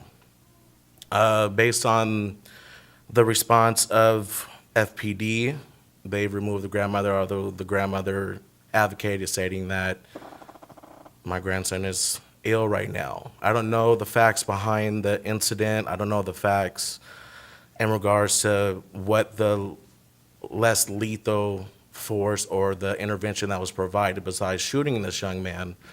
But there tends to be a lack of trauma-informed approach along with the lack of skills and motivational interviewing because suicide by cop is real.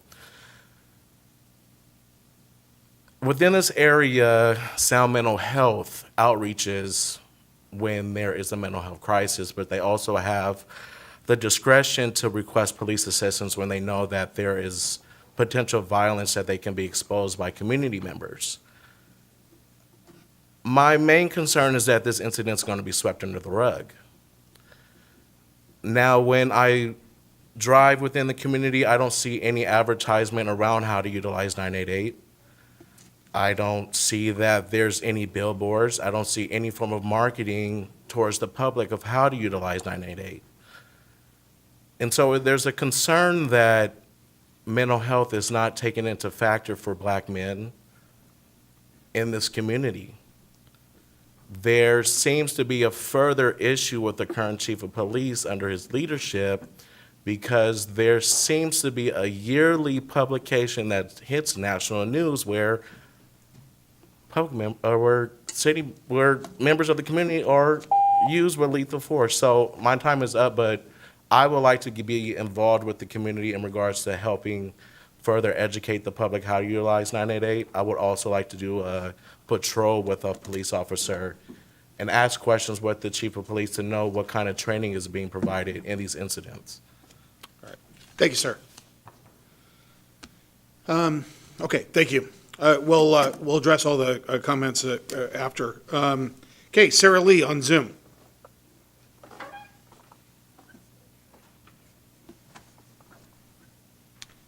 Sarah, can you hear us?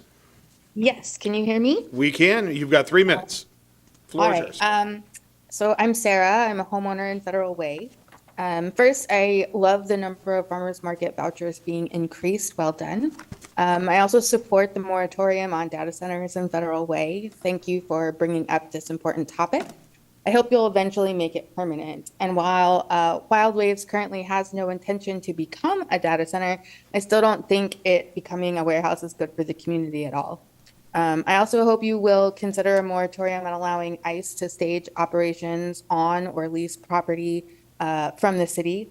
They're still ramping up their activities in South King County, and we need to make sure that we're not giving them free rein to terrorize the Federal Way community.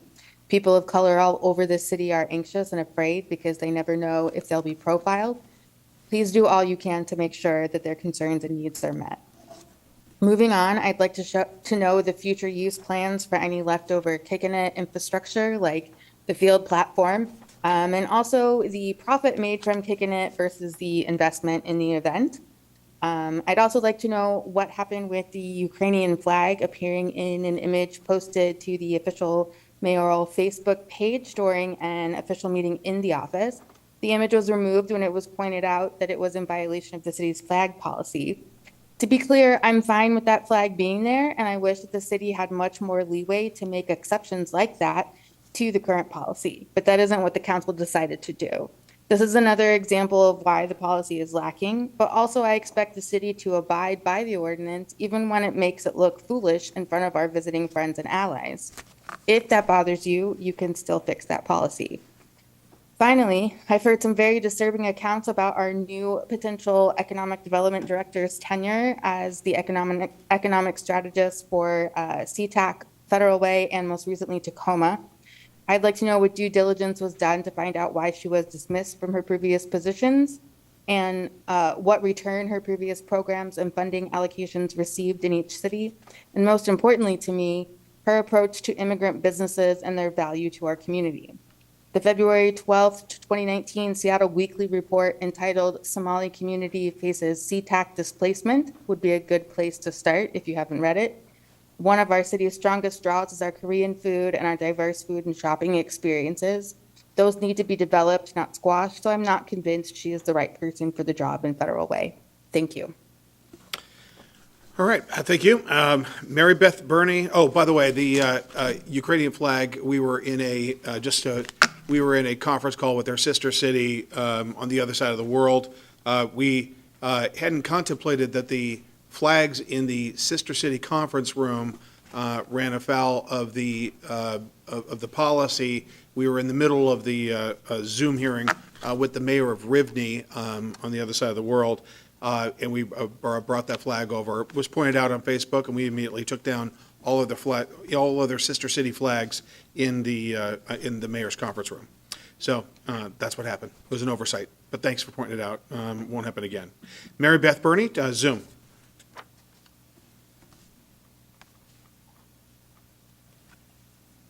Thank you, Mr. Mayor. Mary Beth Burney with the Washington State Massage Therapy Association. While WSMTA appreciates the exemption to certain sections of the proposed massage ordinance, that exemption is meaningless unless an LMT can get the exemption prior to the effective date of the ordinance. WSMTA respectfully requests that the ordinance's effective date not occur until the exemption application and approval process is established and operational. Businesses should have a meaningful opportunity to understand the ordinance, determine whether they qualify for an exemption, submit applications, receive an inspection, and receive their exemption before enforcement begins.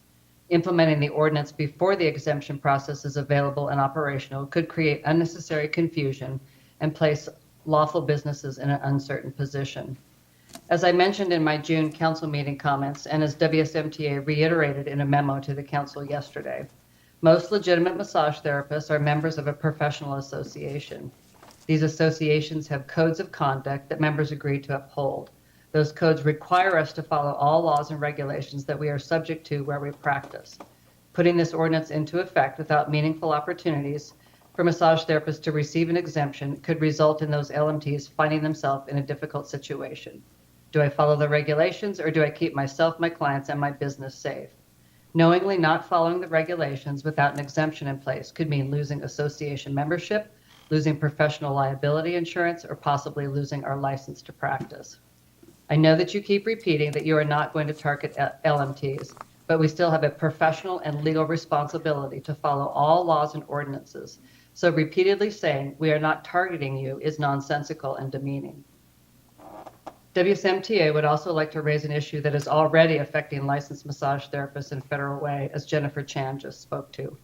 An issue that is likely to get worse as you close sexually oriented businesses posing as massage businesses. Currently, many lawful LMTs are already experiencing substantial levels of trolling. Individuals seeking sexual services are contacting or approaching legitimate massage therapists to solicit prostitution-related services. This behavior is disruptive, distressing, and at times threatening to healthcare providers who are simply attempting to lawfully operate their business. In talking recently with another city's assistant city attorney, she had many ideas about how to go after these Johns hobbyists, these men who are trolling LMTs. Perhaps the city of Federal Way could consider creating a way for massage therapists to receive education and support on what to do and how to report trolling activities. A clear process for reporting these trolling activities might also have the happy side effect of driving some of these sexually oriented businesses' customers out of Federal Way. Thank you for your time and effort in this situation. All right, thank you. All right, Warren Jameson.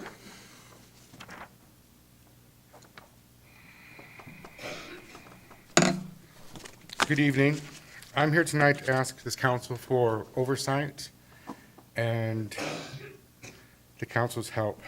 Recently, I attempted to report a clear-cut theft to the Federal Way Police Department, and only to find a culture of prejudice in the Cultural Way Police. I have a diagnosis of PTSD. Because of that diagnosis, my credibility was dismissed out of hand by the Federal Way Police on multiple occasions. This was not the first time. Under Washington state law, I have the presumption of competence. And for the police to presume I'm incompetent and unable to be a witness is demeaning and degrading. Using mental health diagnosis as an automatic excuse to throw out a valid complaint to the Federal Way Police is violating the spirit of the state's mandate. requiring that we be presumed competent. This denies the citizenship equal protection under the law. Seeking accountability, I called the mayor's office to request oversight. I was told there was a conflict of interest. I was put on hold when I asked for an explanation of this conflict of interest. I've been waiting for 6 days now for a response. I've called multiple times. I don't see a conflict of interest in this case. I don't see how there could be one. This is a national bank. The city does not do business with national banks, only with state banks. More importantly, I would ask that you address, there is a systemic issue with the Federal Way Police and prejudice against people with mental illness. We are not a monolith. Some people have emotional issues, some people have physical issues, some people have cognitive issues. We can't all be treated the same. As an individual, I would like to invite any individual council member who wishes to hear more about my case. I'd be happy to set up a meeting and explain the details of my case. Thank you. All right, thank you very much. Lana Bostic.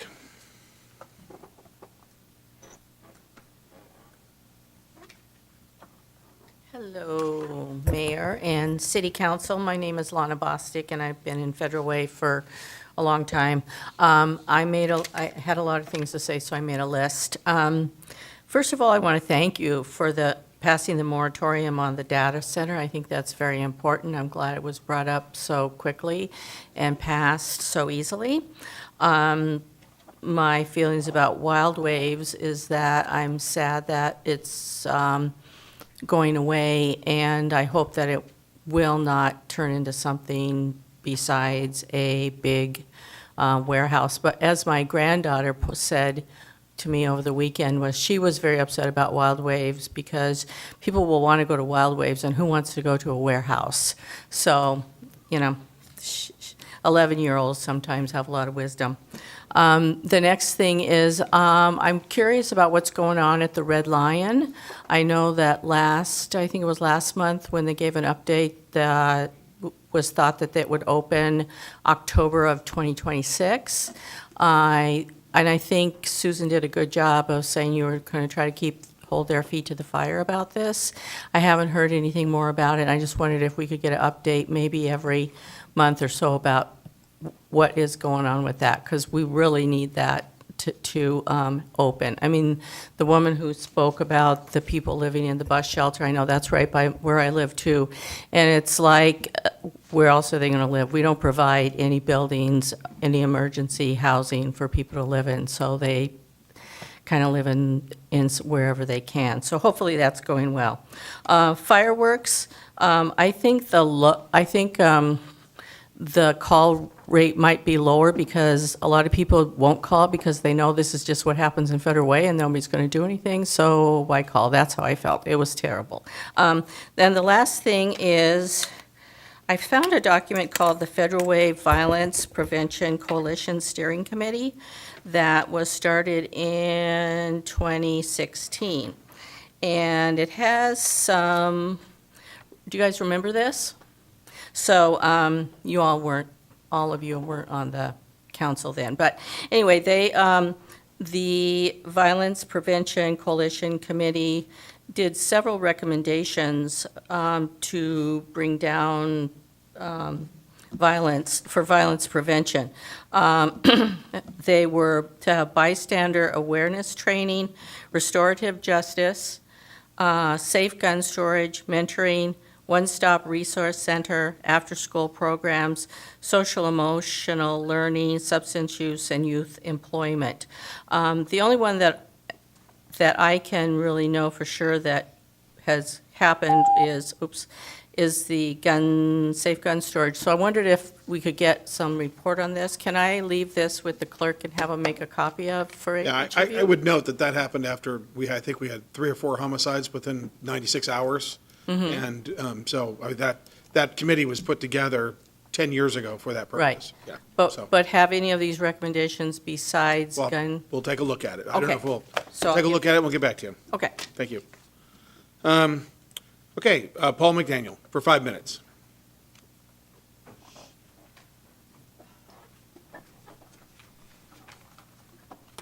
Good evening, Paul McDaniel, resident since 1990s. I'm going to start off today, I've got 3 topics, actually 4. I'll start off the first one, Red, White, and Blue. I'd like to thank the parks and the city. I agree with the mayor and the other people today. I thought it was a great event.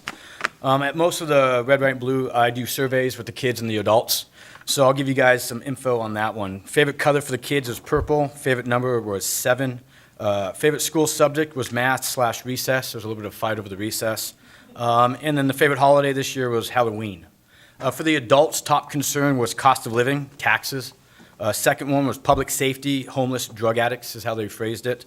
And the third one was housing, the cost of rent and unattainable housing for those who are new and coming up. So those are that piece of information. The next item is actually an agenda item. It's item 7, council business, subject E. City Council confirmation of Economic Director Tanya Carter. At this moment, I'd like to remind the council that your loyalty is not to each other, a political party, a union, or anything else. It is to the residents which you guys represent. And it is for that reason that I'm here to talk about this. I will start with my request. I request that the council allows the motion to die tonight and not seconding it. It is my understanding that the mayor is still able to, if he believes Ms. Carter is qualified for the position, to appoint her to the position and to allow that position to be there for 6 months.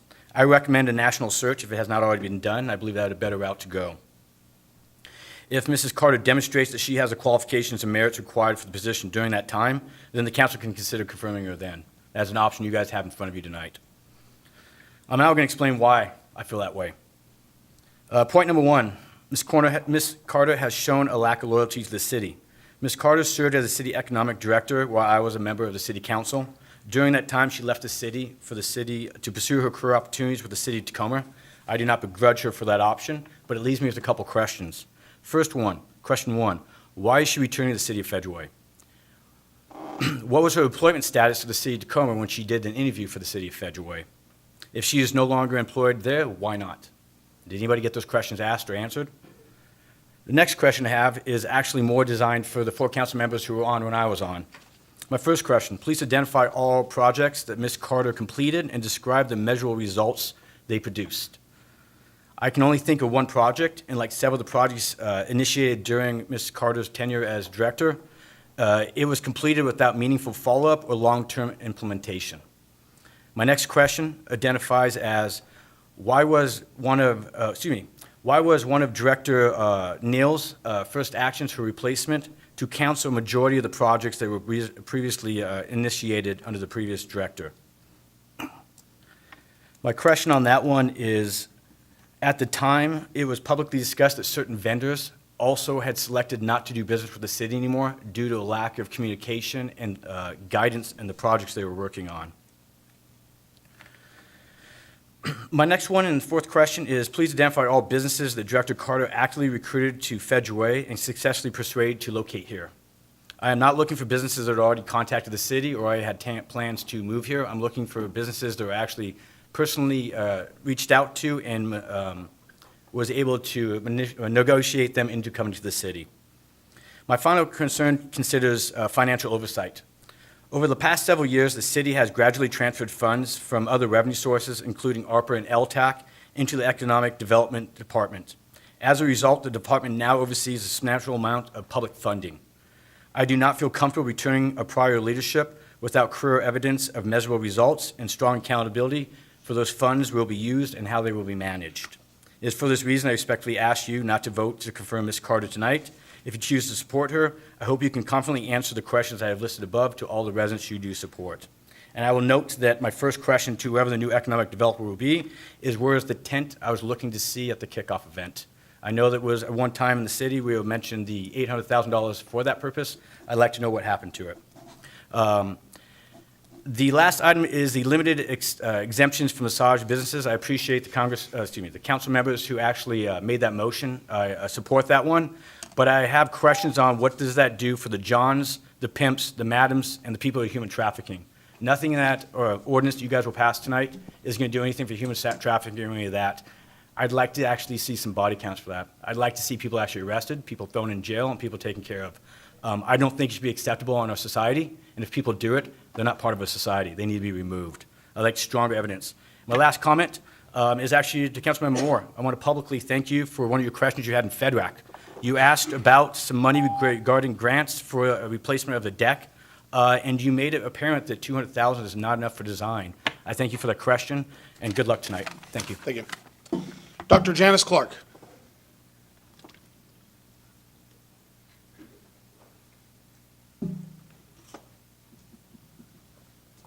If you don't mind, Mr. Mayor. Oh, we can give that, you can give that to the clerk. Okay. That was my only job today, is to put it in your hands. So. All right.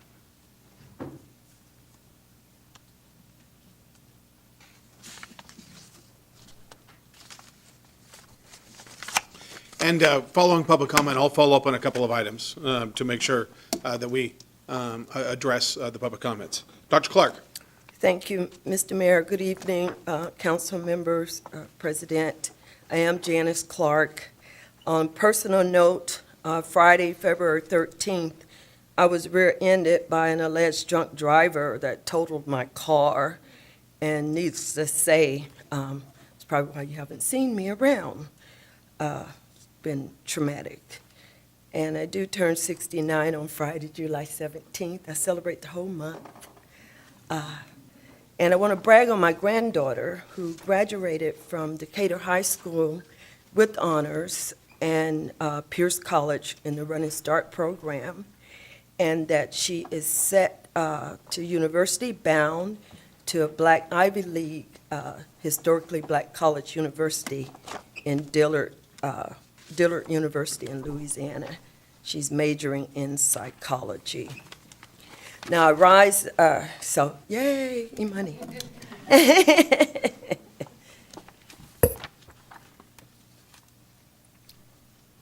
To Honorable Mayor, Honorable Jim Farrell, the Mayor of Federal Way, the subject is partnership invitation. Honor Her Service Game Day campaign supporting women veterans. Dear Mayor Farrell, we hope this message finds you well. I'm writing on behalf of Safe Homes International, and our Women Veterans Division to invite the City of Federal Way to partner with us in supporting Honor Her Service Game Day campaign. On August 15, 2026, Safe Homes will host women veterans and key partners in an 18-seat suite at the Seattle Seahawks versus the Dallas Cowboy games. This outreach activation is part of our Honoring Her Service Black and Native Women Veterans Community Heritage Day, which the programming has started taking place from June through October of this year, and will culminate in Federal Way, King County.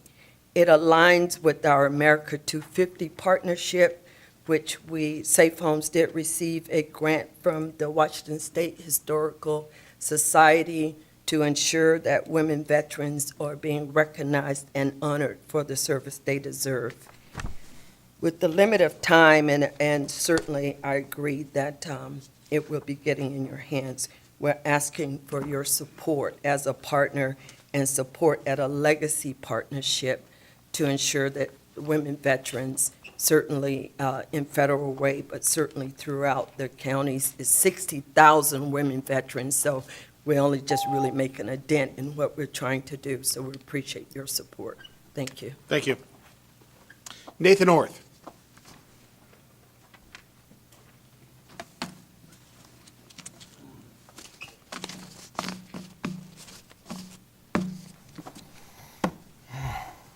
Good evening, everyone. Mayor Farrell, Council President Honda, and Council. My name is Nathan Orth. I live in Federal Way, near 288th and Military, where a beautiful new traffic graphic just showed up. It was inspiring to see that bright new piece of art. I'm happy to see the city invest in improving the community up there where we often feel overlooked. So thank you for that. I would love to see more direct investment in the arts so that we all can stumble upon more happy surprises that also happen to increase the value of nearby homes. I also wanted to thank you all for passing the previously mentioned data center moratorium. The resources that these AI data processing centers consume are taken directly from the power and water utility networks built with money taken from our utility bills and our tax dollars. We paid to build that system. That is our shared system. But it is a public system, and there are no protections in place to ensure that our own continued access to these utilities continues at a reasonable rates if a better paying customer shows up. So when that better paying customer does show up, they get the same rates as everyone who paid to build out those utility systems. The excessive usage of these utilities by AI data processing centers drives up costs for those who paid to build out the system that they are just walking in and plugging into. They don't care if this prevents anyone on a fixed income from having access to power and water. They don't care if they destroy someone's career and send them on a months or years long search for a new job that pays well enough to keep up with today's expenses. So here's the really fun part. This speculative building of AI data processing centers is financed on the back of your 401k and other retirement accounts. They are gambling your retirement fund that they can train a machine to do your job. This is, in essence, a nationwide leveraged buyout of the utilities that we all need to survive, and they aim to complete it before enough people realize what is happening. Raiding your retirement fund to drive up your utility bills and take your job. You have to give credit where credit is due. These billionaires have gotten so creative that they have found 3 ways to screw us at the same time, and they didn't even offer to buy us dinner. Thank you again, Council and Mayor Farrell, for buying us a little bit more time. Thanks, Nathan. Harold Booker. For 5 minutes.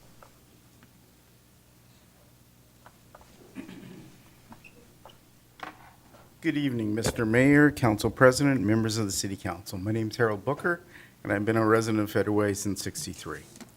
I rise this evening to address the topic of the Booker House. I'm making an exception to my self-imposed rule on avoiding public comment on this topic.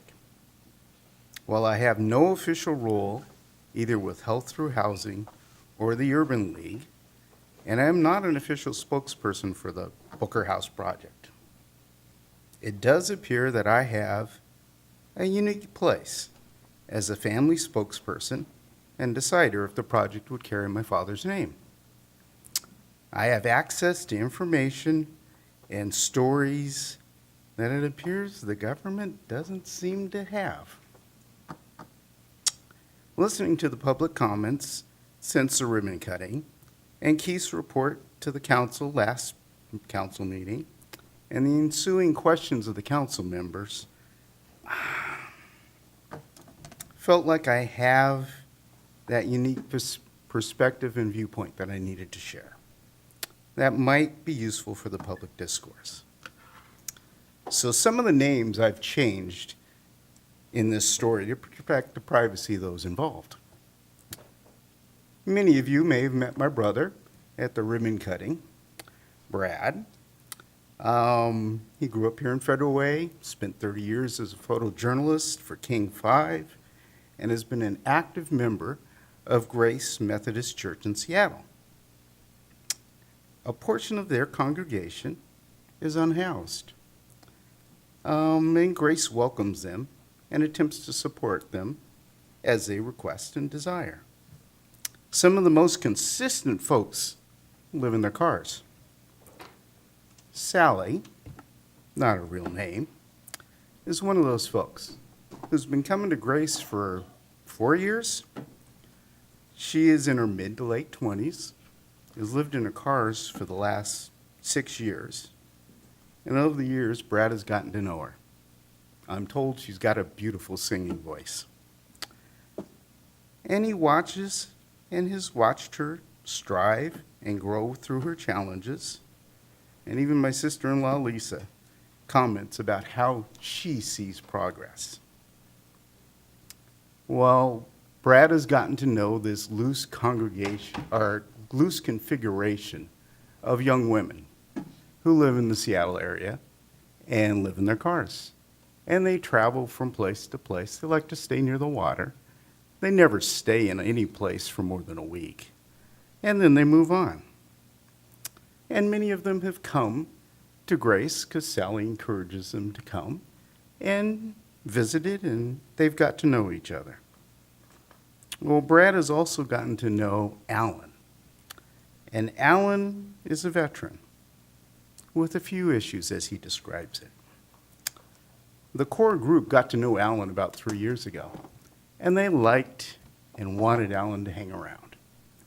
So Alan hangs around, and even on his bad days, Alan was kind and loyal and protective from trouble, which sometimes comes their way.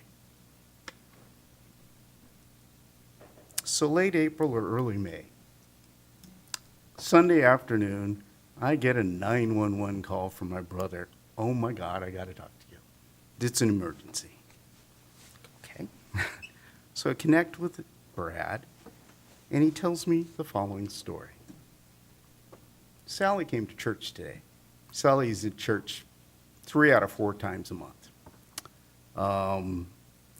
Came in, directly went over to huddle with the minister. Service started, and partway through the service, the minister pauses and encourages the congregation to share what they were thankful for this week. Sally rockets out of her chair to share that she has a video that she received the previous evening that she wanted to share. And so she shares that video. Did I have 5 minutes? Have I been talking that long? Okay. I will try and get there. So she wants to share this video. And she starts the video, and Alan's voice comes booming out. Alan quickly apologizes, thinking he's apologizing to the ladies. Harold, can you do it in 1 minute? Can you wrap up in 1 minute? Because it's already been 5. I'll try. Okay, 1 minute, 1 more minute. Quick part of the story. Alan has been missing for the last couple of weeks. He's making changes in his life. He signed a lease 24 hours before to move into the Booker house.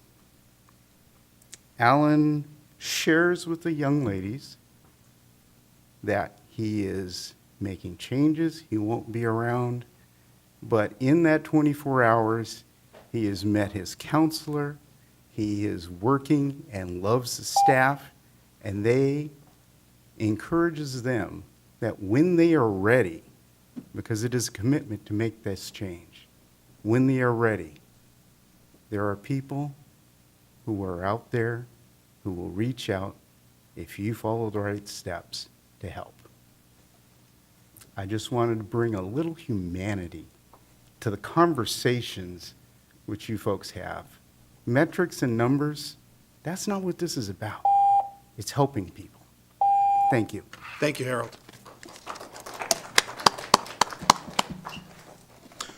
Okay, that concludes public comment. Thank you very much. Oh, let's, now we need to follow up. Okay, Mr. Andrews, with regard to 988, I think maybe the way to go is, I didn't see contact information. I'm going to have Bill Vadino over here get your contact information, your phone number, email, et cetera, and then we're going to talk about ways we can get the word out more about 988, and I'll talk to the chief about that. Thank you for being here, sir. Okay, with regard to Ms. Bostick's question about Red Lion, so we've got, this is the second meeting of this is the first meeting of July. So what we should look at perhaps maybe by August to see if there's an update. If there's no update, we'll let that know. But let's ballpark the second week in August for an update and just kind of see where we're at, and we'll be in touch with them. Okay, and then so that's where'd Ms. Bostick go? There you go. Okay, thank you. Thank you for your comments. That's someone we bird dog we're watching that like a hawk. We have got to get that done before the weather gets cold. We've been waiting on this, but I think your point is well taken, Lana. We have got to get this open. And so we're going to keep working on that. Thank you very much. So let's talk about like the meeting in August. If we have a report, if we don't have a report, we'll let everybody know here if we don't have anything new, but we'll nudge them along as well. Okay, then we've got, the tent. There was a question about the tent. Who asked the question about the tent? What's that? That's right, Mr. McDaniel. Okay, Jason. So thank you. Point well taken, sir. Jason, can you explain? I know that you have talked to, I think you sent an email at my request to council about the tent. Can you explain to the public now what's being referred to as the tent and why it did not materialize in its current form or what's going on? Yeah, and so part of the Civic Plaza, Civic Lawn project, what we had proposed and showed City Council was a kind of a hard-sided see-through tent. That was our intent to bring that forward. As we got into it and working with building officials, it was going to have all the requirements of a standard building. That's foundations, fire, life safety, sprinkler. I'm missing one, but it was another piece of fire safety, ingress, egress. Yeah, there's Heat.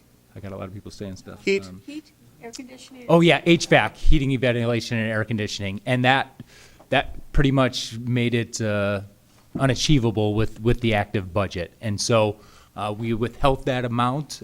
We still have the amount available in the budget. Staff has been busy with several weeks of festivals, but we've got a couple meetings on the calendar for next week to start looking at other alternatives for that. I have had a couple of members of the community reach out to me, and they liked the entertainment stage and tent was there, and have had some encouragement that way. But staff is working on alternative proposals to bring for council authorization or consideration on how to move forward. Very good. Okay, so with regard to the money that was used for Kicking It and the Plaza, we, at my direction, you provided a response, a detailed response to the entire council. Heather, let's make sure that we, at the beginning of the next meeting, that we have hopefully our newly minted Parks Director, he's the designee now, but hopefully the newly confirmed Parks Director will give that recommendation at the next City Council meeting about the monies, what we've received, what's been allocated, what's left, et cetera. You got that?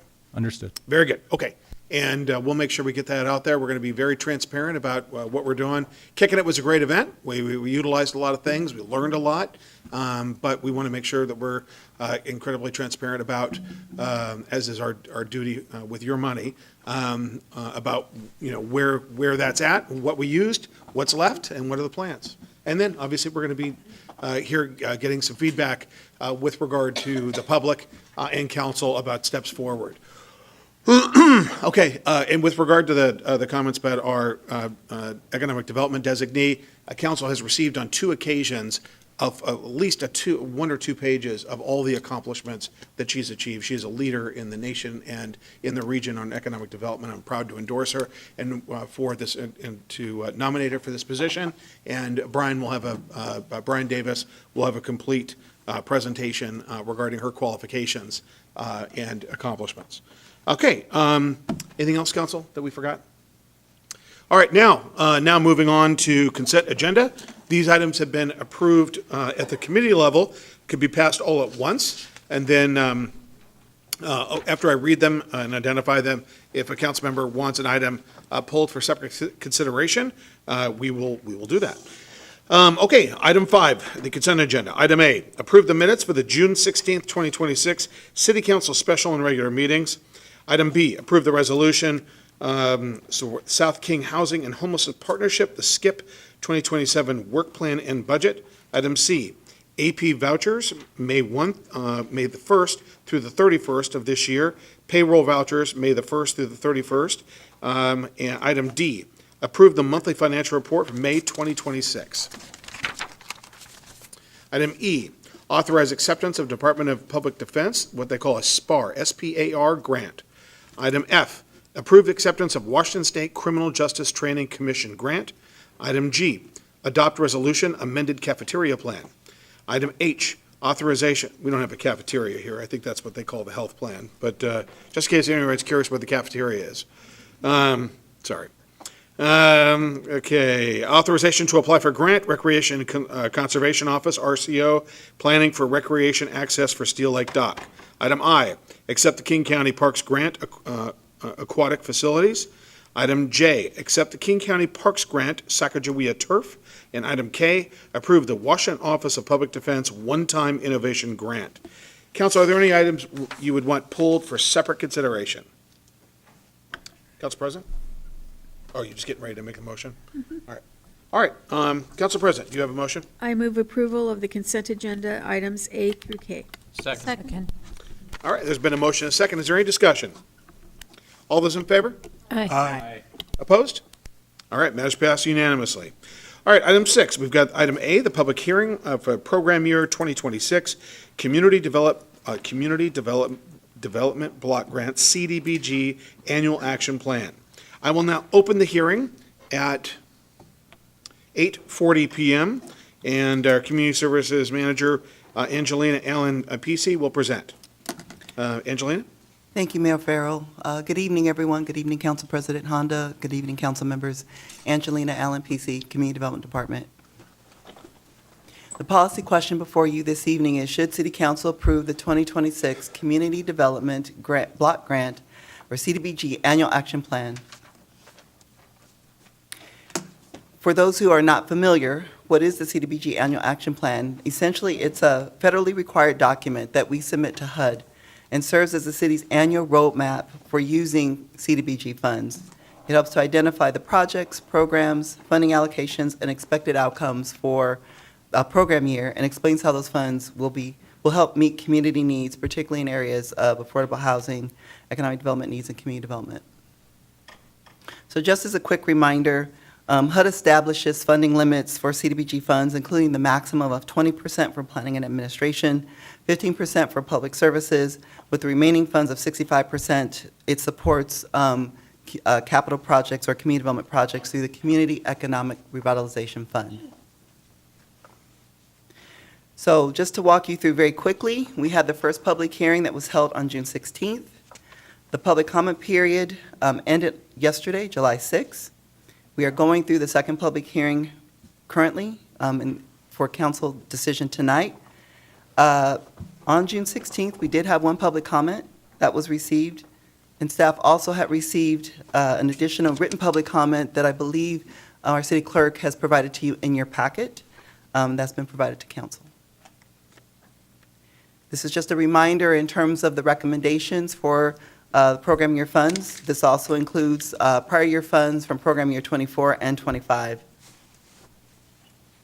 So the recommendation, the options that are before you to consider: approve the proposed 2026 CDBG Block Grant Annual Action Plan, or option 2, do not approve the proposed plan and provide staff direction, and the mayor recommendation is option 1.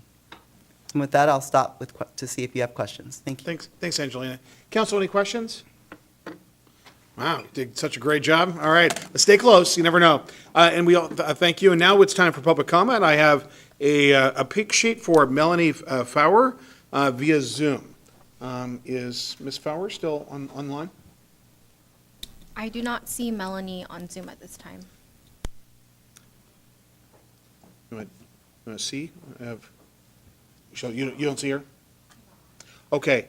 Melanie, if you're listening, if you want to call back in, we'll interrupt whatever you've got. So reach back out to us if you're watching. We don't see you online. Okay, let's see here.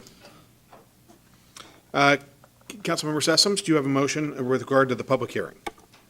I do. I move to close the public hearing. Second. It's been a motion, a second. Is there any discussion? All those in favor? Aye. Opposed? Now, the public hearing is closed. If we hear from Ms. Fowler, I'll ask for that to be reopened. Item 7, council business. 7A, approve, now this is the same item.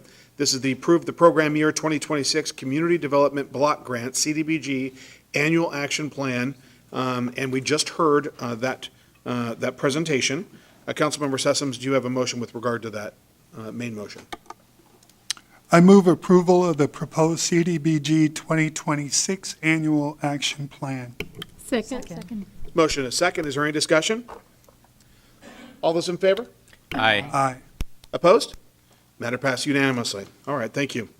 I thank you, Angelina, for all your work on this and your entire team.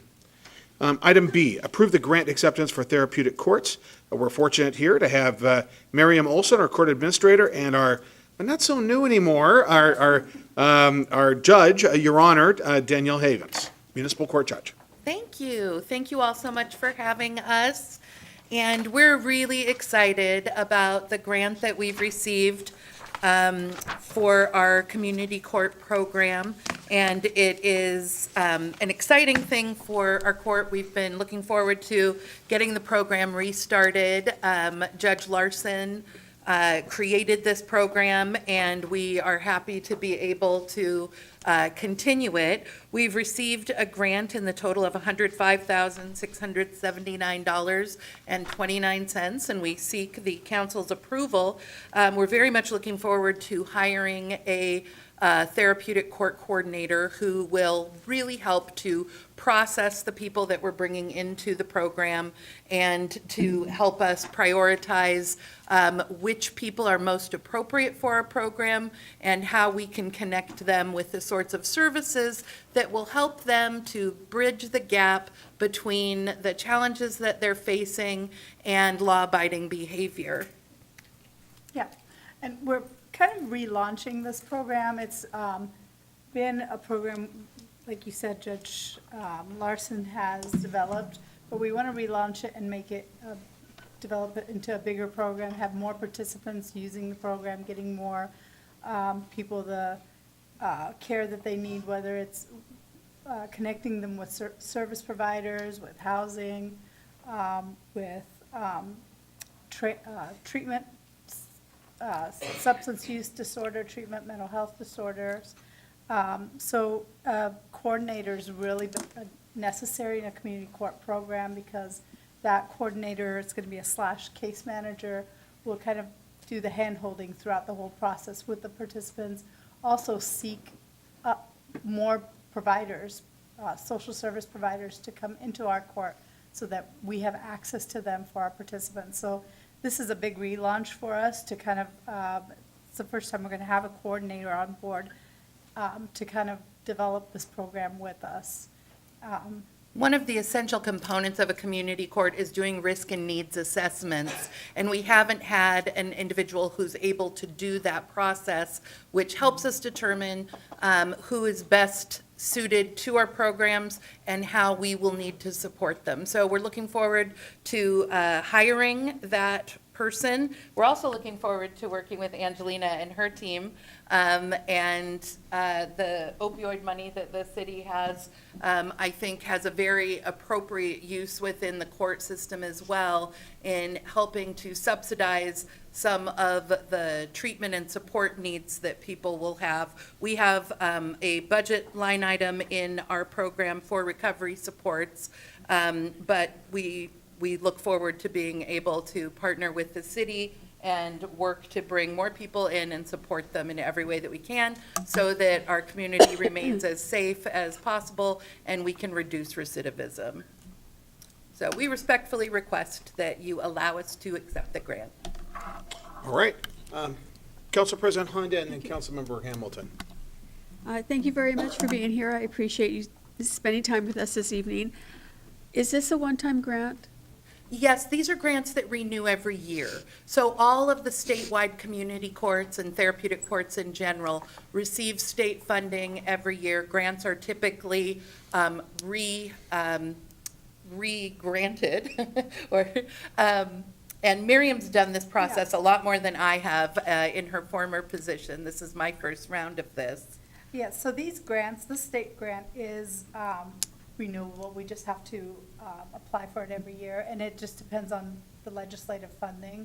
And the legislature has funded the therapeutic court program for many years, and they continue to do so. So as long as they are funding that, this is a grant coming from the Administrative Office of the Courts, and it is renewed. We reapply every year. And nationally, all of the research says that therapeutic courts reduce recidivism better than any other court sanction and response to low-level criminal behavior that is driven by mental illness, addiction, poverty. And when we help people get the resources that they need, we're able to lower their reliance and dependence on resources and help them become more independent. I'm glad you're getting the grant. I did watch some of the court activities when Judge Larson had the program.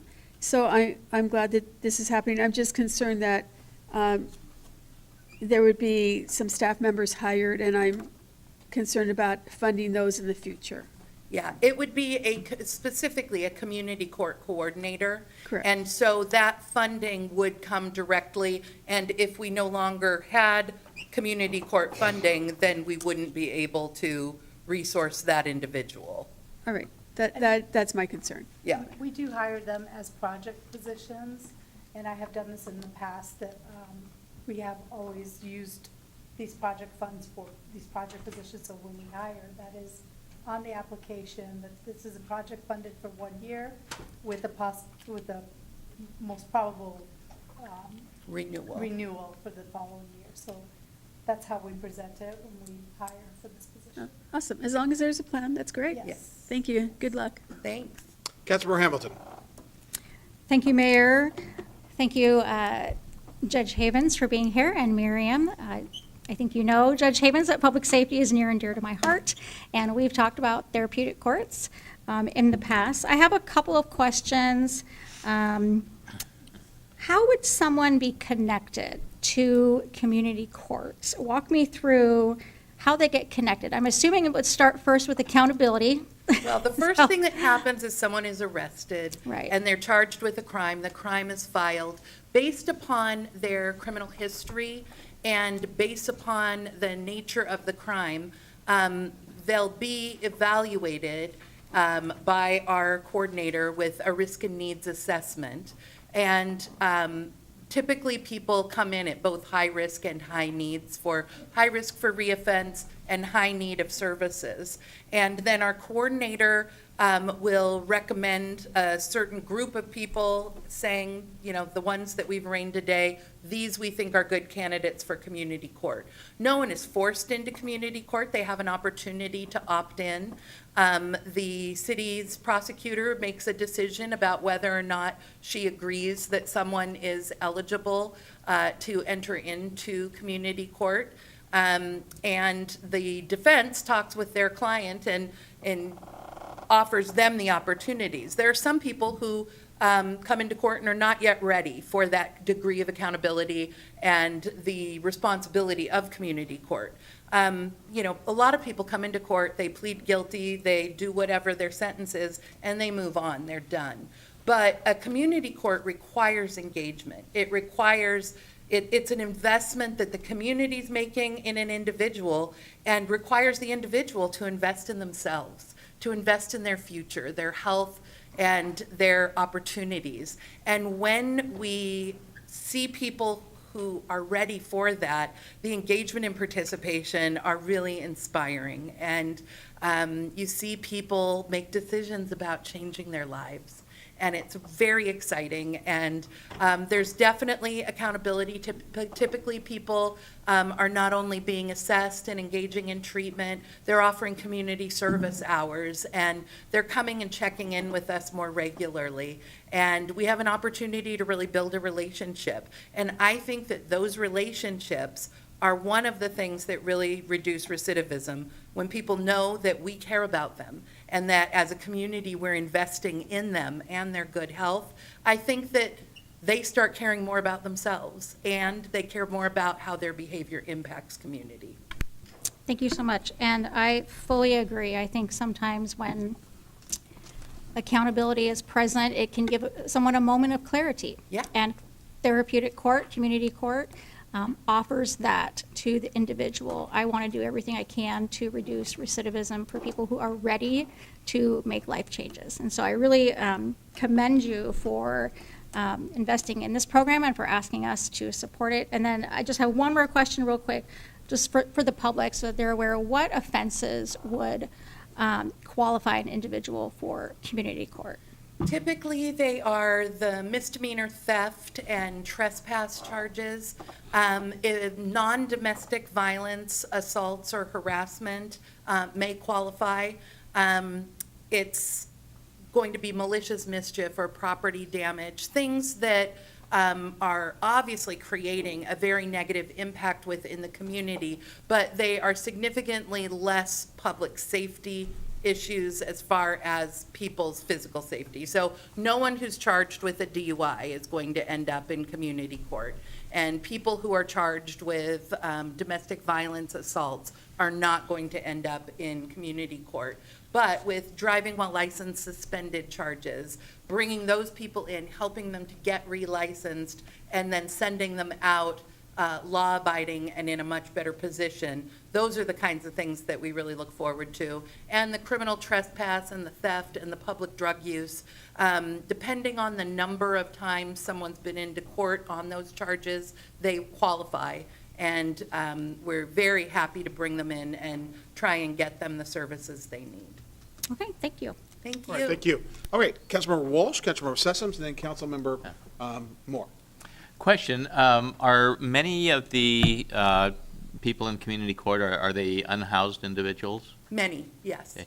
I was impressed by the report that Harold Booker gave on the Booker House. Mhm. And I'm thinking that perhaps some of these same people that are in community court could truly be blessed by the things of the Booker House. And if we can set up something, a relationship between the court and the Booker House. We would love that. And and- that is something that we will be very eager to help build. I was thinking the exact same thing, council member. I thought, wow, this is just a really good fit. Fusion is another place where the connections that we can build there are going to be very, very useful. And the community caregiving network and so many of our local nonprofits really care about the individuals that we're serving and are happy to be engaged. All right, thank you. Yes. Councilmember Sessoms. Thank you, Judge. Thank you, Miriam, for your report. And I had a question about this individual that you intend to hire with this grant funding. What's your timeline look like? Are they going to start off with a zero caseload, or do you have people already ready to be assigned to this person? And how long or how large will this caseload eventually become? Great questions. Yes, so we do have people in community court right now. And every single day, there are people being arraigned that would be good candidates for community court. We've had a pin in it while we've waited for our grant funding to come through and our ability to retain someone who's going to be able to process the risk and needs assessments and really help us build our community resources. And the individual that we'll hire will likely be someone who has peer experience. At the municipal court, we've had some incredible peer support specialists, and I anticipate that a couple of those people will be applying for the position, and they'll be excellent at managing the situation. And also in speaking with the prosecutor, it's estimated that the caseload amount will probably be anywhere between 25 to 35 initially and then of course, if we do continue to grow and put more people in community court, we could go back and ask for more grant funding. Yeah. So the state is always looking at how we're spending the funding, what we're doing with the monies, and we have meetings with them and reporting with them, so we're very close contact with them. Yeah, Kent Municipal Court's community court has 119 current participants right now. They're very, very well funded with with the opioid money. That's what the city is focusing. The opioid resource money is going into community court.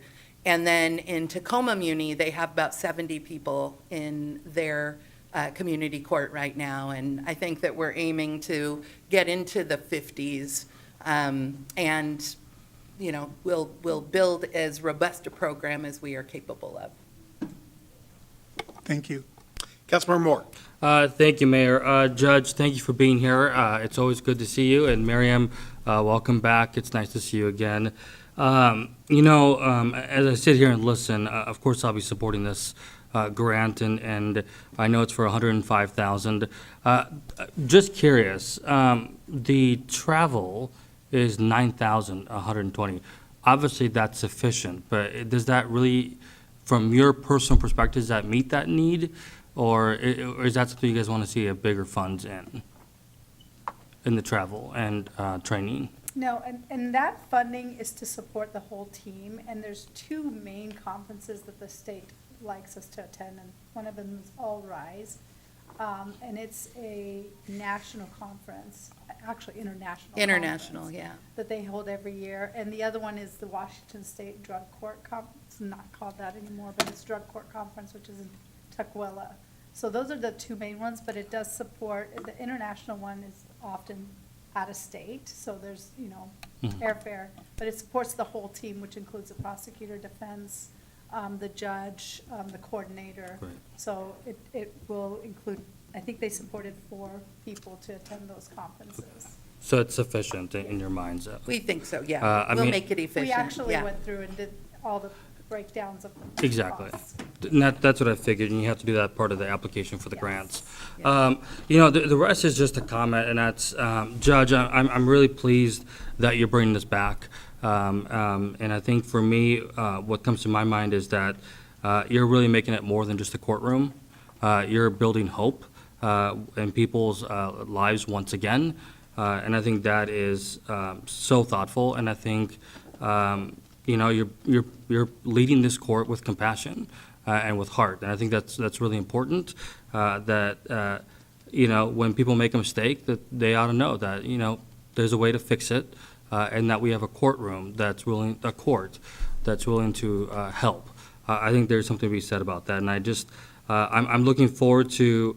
Obviously, we've had this program before, but I'm looking forward to seeing this develop and become bigger and take it to the next level. And I know that with your energy, I'm looking forward to watching that happen. So Thank you. Yeah, you're welcome, Judge. Thank you. And I just want to thank Miriam. The work that she's Yeah. poured into our application process has been amazing, and having a partner like her in this process has really been incredible, and I'm so grateful that the city brought her to us. Well, and I should say that staff make it all possible. So Miriam, thank you for So that true. as well. So Mayor, Yeah. thank you.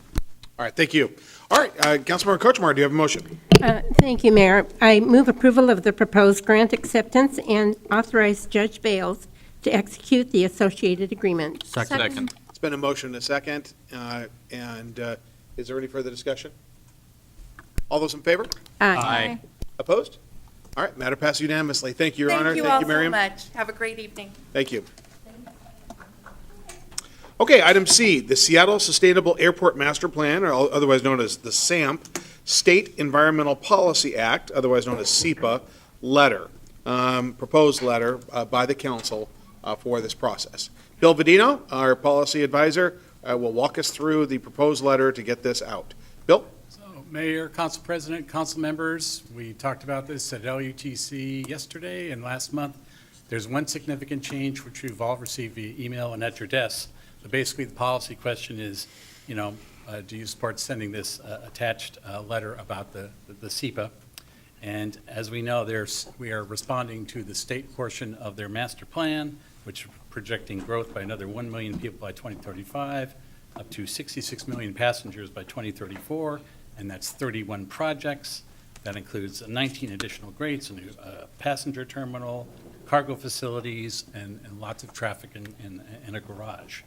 And of course, looking at the map, this is basically where the terminal is going to be there in the bottom center. And the timeline where we're at is we have gone together since a year ago, November, with the NEPA, the National Environmental Protection Act piece that you responded to. Now, this is the State Environmental Protection Act.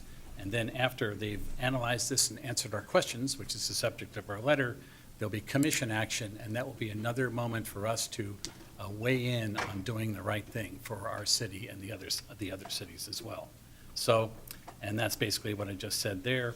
And after the NEPA, there was nothing there of significance environmentally, the national part of it. They did find 17 findings, but that had to do basically with traffic. Now, in what the port has put together for us to respond to is you look at the third row, and basically there are limited impacts for air quality and noise. That's in the port's opinion. As far as particulate matter, they are saying the current state of the science does not support independent a causal effect on this affecting our residents. And then, as far as noise, once again, noise has no, it's there, but there's no regulatory standard at this point, according to the port for the SEPA part of this. So, and then as far as environmental justice, which the state is, very, very big on, once again, it would not significantly contribute to a lack of environmental justice, and that just doesn't set well. Before we talk about the letter, we want to remind the public that there is one more public meeting Thursday. It's going to be online and in person, and there will be port commissioners there to listen, which is different from the other meetings. Online comments continue, written comments continue. There's how you do it. And then our outreach, citywide news, social media, and tomorrow morning, the video that Jack Dovey and Mike Bragato did going to the public meeting, which you folks were not able to attend because of the conference, that will be live. That'll be on YouTube as well, so people can attend. So here's the letter. Now, what's happened with the letter is an important person who's a co-author of our Healthy and Safe Skies report, Dave Berger, came out of retirement last night. And for 2 hours, he suggested a little bit more clarity in our third paragraph. And so now he's retired. He's now retired again, but he is set forth. So he says, okay, that's it. But I think he will weigh in with questions later. So basically, of course, we're addressing the Ports Commission and the group about this situation. And of course, we always show our appreciation because Federal Way wasn't really considered part of what the FAA considers. And of course, they put public meetings here at your and the mayor's request. They also expanded the public comment from 30 to 60 days. Unfortunately, public comment ends in 13 days, meaning we don't have 2 weeks to deliberate on this letter, but we'll continue to look at things and bring them to your attention and their attention as well, too. The other piece that we're asking for is the runway over the landing over Steel Lake. The first runway ever built is going to be brought higher, and so we want to know how much higher, and is that going to have an impact on sound? So that's two significant questions on that. And the heights not only on the north border, the south border of Federal Way, but also over Steel Lake. And then, as far as if noise is going to be reduced, we want that to be quantified. And then here's the big part, and we're going to blow this up for you. The red is what Dave Berger brought out of the report that was done 8 years ago about safe and quiet skies. First of all, he notes that the environmental impact statement says that the FAA regulates noise, but he says that it does not limit the state to doing that. So the FAA's authority does not preempt the mitigation required by the state SEPA of additional aircraft noise. And so their document inappropriately concludes that this project would generate no significant additional noise impacts on Federal Way residents. And that's because it uses the flawed 65 DNL, 65 decibels over a whole day, day and night. And what Dave is contending, based on his evidence, is the fact that that is moot according to what's going on, and the state can use any standard that they want, and the port can use any standard that they want, and that means it would be occurrences. And so he also invokes the fact that the mayor, how do I go back here? The mayor invoked back a couple years ago when we were doing the scoping for that part, the last document, is that a single event noise metric needs to be analyzed by them in this study of impacts. So single noise, in other words, the planes that are coming over at 2 in the morning, the ones that are waking us up, the ones that are making us lose our quiet enjoyment. So Dave sees an area they need to analyze for that. So we basically are asking for them to analyze based on single noise impacts and not the FAA federal situation on that. And that's what's been placed in the letter. And then, of course, at the end of the letter, we basically, yes, we want an airport. We need a great airport. We need to accommodate passengers. It also has to be safe.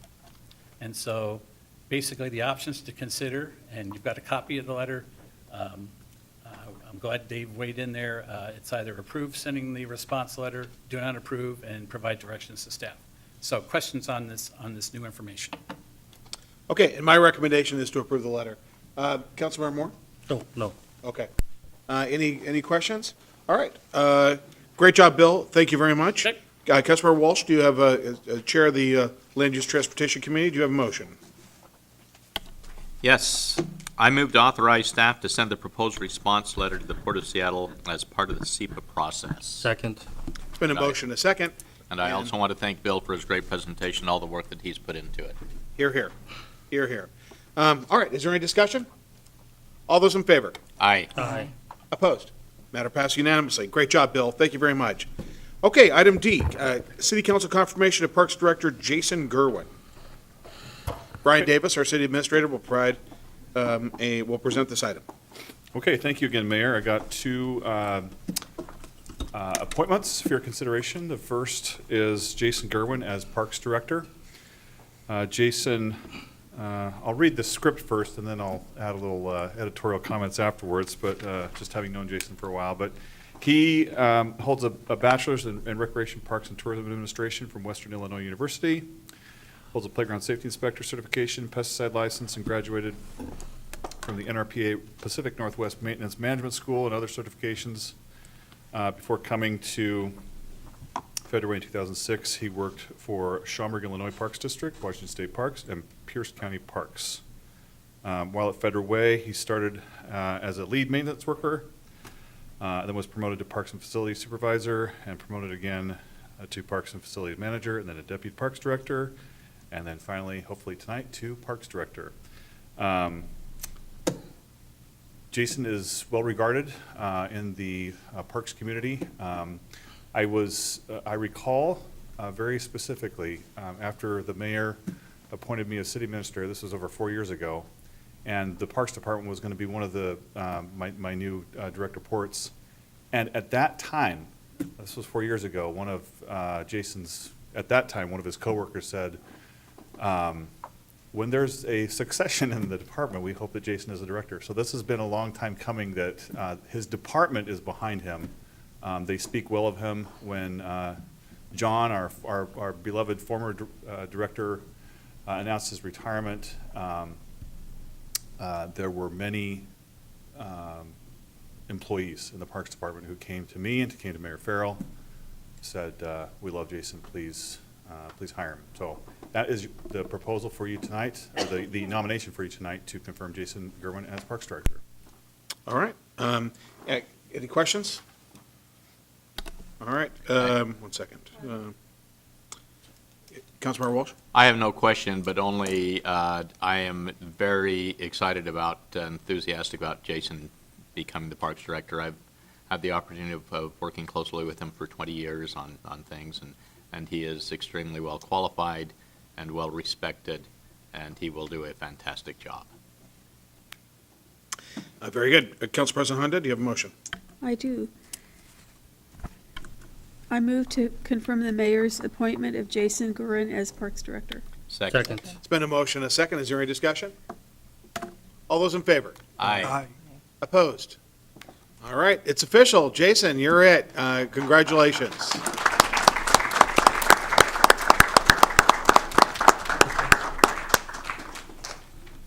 I'll try to be brief. I know we got a long meeting, but first and foremost, thank you. I'm deeply honored by the confidence you guys place in me and by entrusting me in the opportunity to serve as the next Parks Director for the City of Federal Way. It's a responsibility I take with great humility, gratitude, and a profound sense of purpose. But before I say anything else, I got to call out my family. My wife, Carolyn, incredible wife, Carolyn, makes me a better person every day, has since the day I met her. My son, Jake, and my daughter, Piper. Their unwavering love, patience, and support through my career is to be commended. Public service is incredibly rewarding, but it also asks a great deal of the families that stand behind them. And so I thank them for their patience, for all the interrupted dinners because of a work phone call, the evenings or weekends I spent responding to an emergency, or the many moments when work demanded time that otherwise belonged to them. Your encouragement and sacrifice have made this moment possible, and I'm forever grateful. I also want to thank Mayor Farrell, City Administrator Davis, each and every one of you up on the council dais, and all the directors that make up the management team. The trust you place in me, I don't take lightly. I promise to work every day to earn and maintain that trust, and not only your trust, but the trust of the residents of Federal Way.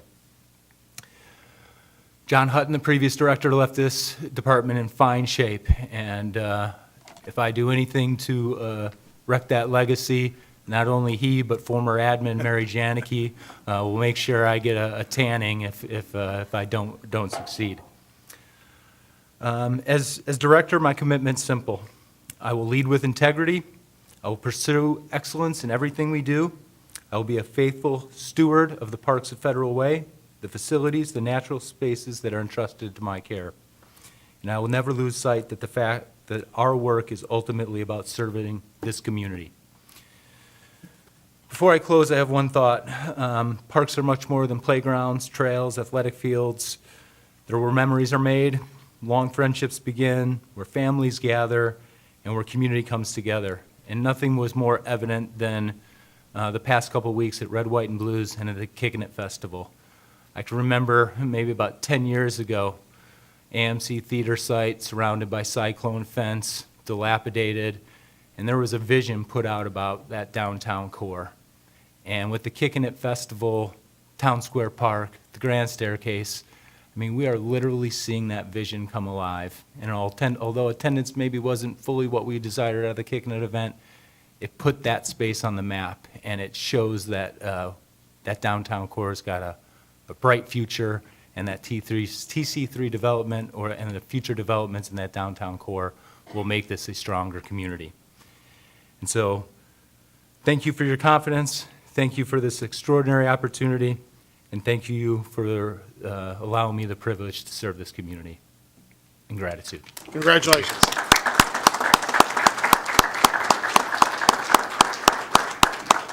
A new era begins. Thank you, Jason. All right, and now we are on to the item E, City Council confirmation of Economic Development Director Tanya Carter. Brian? Okay, thank you again. So this is confirmation of the mayor's appointment of Economic Development Director for Tanya Carter. Tanya, she has an impressive resume when she first came to the city in 2023, and it's the same, or excuse me, 2022, and it's the same resume as what we have now. She has a bachelor's in economics and international relations from the American University in Washington, D.C., holds a real estate investment banking certificate from the European Business School in Frankfurt, Germany. Her municipal experience started in 2018 at the City of Auburn, where she was an economic development officer, and went to CTAC in 2020 as an economic development strategist, and was, again, as I mentioned, she was hired here as the director in 2022, and in February of 2025, she went to Tacoma, and the mayor is recommending that we welcome her back as the director of economic development. All right. So, any questions for Brian?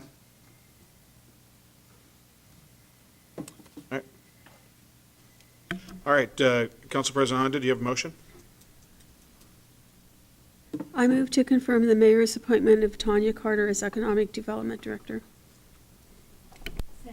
It's been a motion, a second. Is there any discussion? Council President? Thank you. So tonight I won't be supporting the appointment, and my reasons are pretty simple. First of all, our directors are highly compensated and have many responsibilities, and Ms. Carter has worked for us before and did perform those responsibilities. But I do believe that when we have a director position open, I would like to always have a national search so that we see what's available.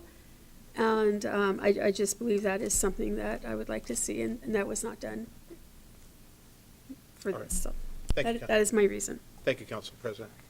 Okay, all right, there's been a motion, a second, a brief discussion. All those in favor? Aye. Aye. Opposed? Nay. Nay. Councilmember Asafa Dawson? Nay. Was that? Nay. Nay. Councilmember Moore? Aye. Councilmember Hamilton? Aye. Councilmember Walsh? Aye. Councilmember Sessoms? Aye. Councilmember Kochmar? Aye. And Council President Honda? Nay. The motion passes. 5-2. All right, great, congratulations. Tanya, come on up, and you are our new Economic Development Director. Congratulations, and the floor is yours. I'll keep it very brief. It's quite late. Good evening, Mayor, Council, President Honda, and council members. Thank you again for the opportunity to work again with most of you. During my previous tenure, I saw firsthand your foresight and commitment to Federal Way's long-term success, and I look forward to continuing to support your vision and help advance the community's priorities. My approach remains the same, so it's to be accountable, to establish clear deliverables, and measure our progress through quantifiable outcomes. I look forward to working with our new council members, with our community partners, with our businesses, and I hope that we can all move Federal Way forward together. Thank you. All right, thank you, and congratulations. Did you still need a recess? Okay. I think is a recess okay? Recess is fine. Okay, council, just a little bit of executive privilege here. I think we're going to recess for, what do you think, 7 minutes? 7 minutes. Brian, can you hit the timer? 5 and 7 at the same time. Exactly, okay. Maybe 6 or 7, never mind. Could you hit the timer for 7 minutes? Exactly. We are in recess for that period. 6, 7 buttons. Oh, what did the kids do? Yeah, I know. And with no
something, we would set aside a small amount in the budget to fund art, so that there would be art throughout the city.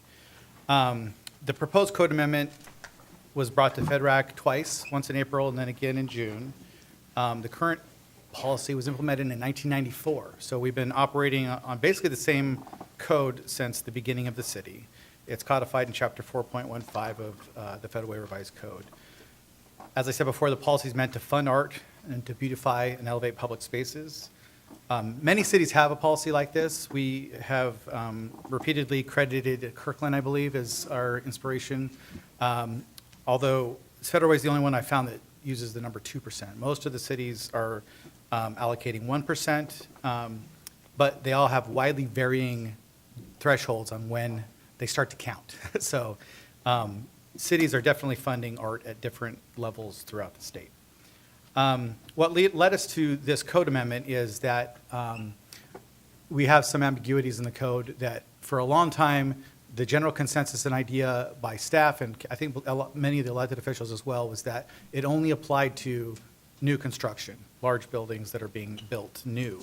The language of the actual code talks about renovation and repair and remodels, and has a very low threshold of $25,000. So the city, for as far as I can tell, has never followed its own code on this point. There are some ambiguities there. I think it was argued.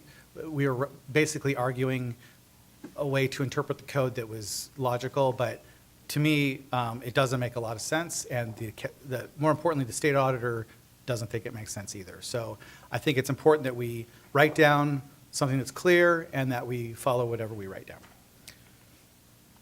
So, on to the actual proposed changes. So, the first major change would be to up that threshold from $25,000 to define qualifying projects as, first off, only new publicly accessible facilities, and the threshold will be $350,000 instead of $25,000. The $350,000 number was picked because it corresponds to when the small works process is used for public works. Usually at that level, we have an engineer or somebody that is a project manager on it.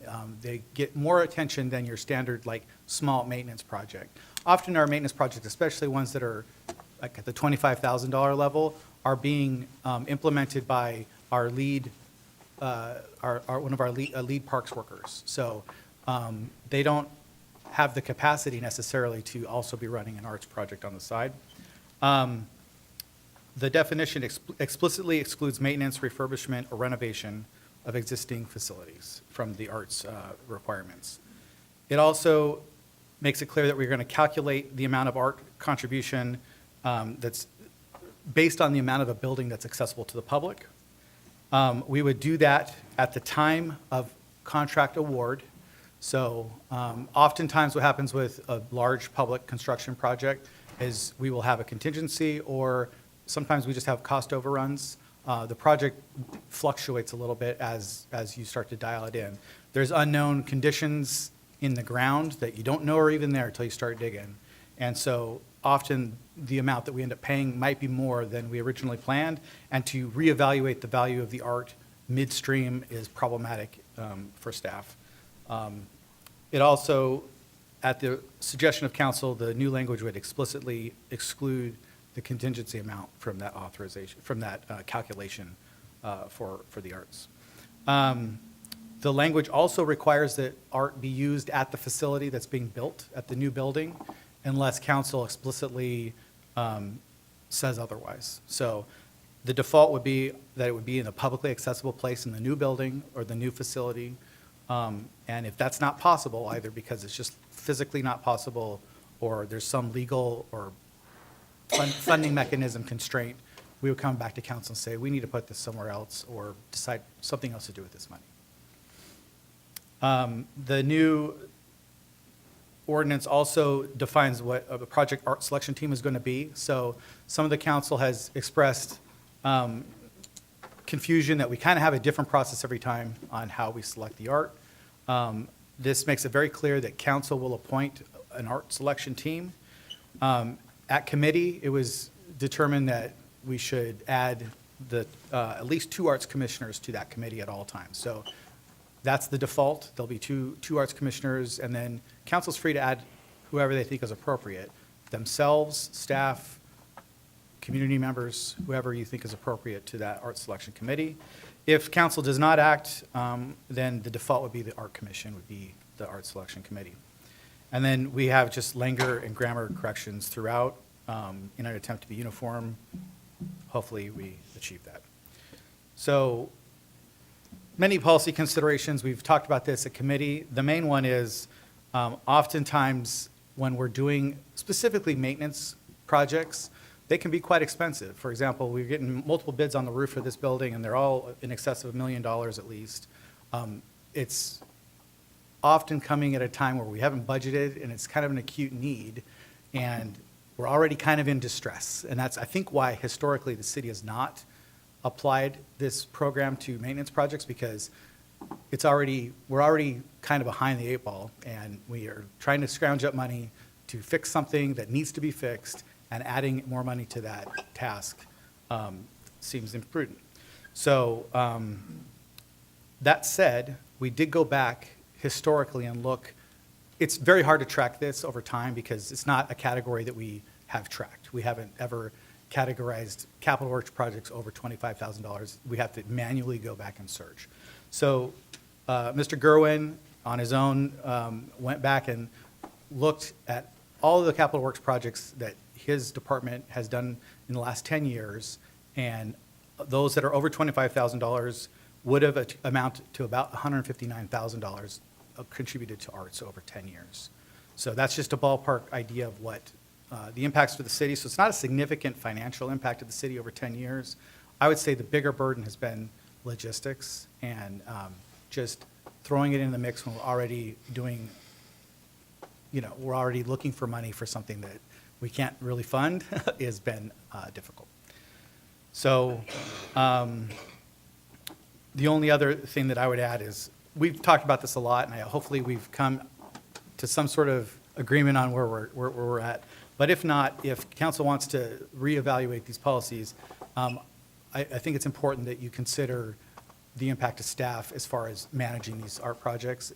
I don't think it's ever appropriate that managing the art part of a project is more onerous than actually managing the project. It should be an add-on to the project, and that's just my opinion. So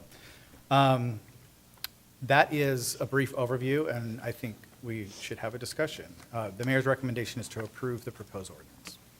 Okay, have we received any public comment sheets on this? Okay. Do we have any public comment on this? Okay, would the city clerk please read the ordinance title?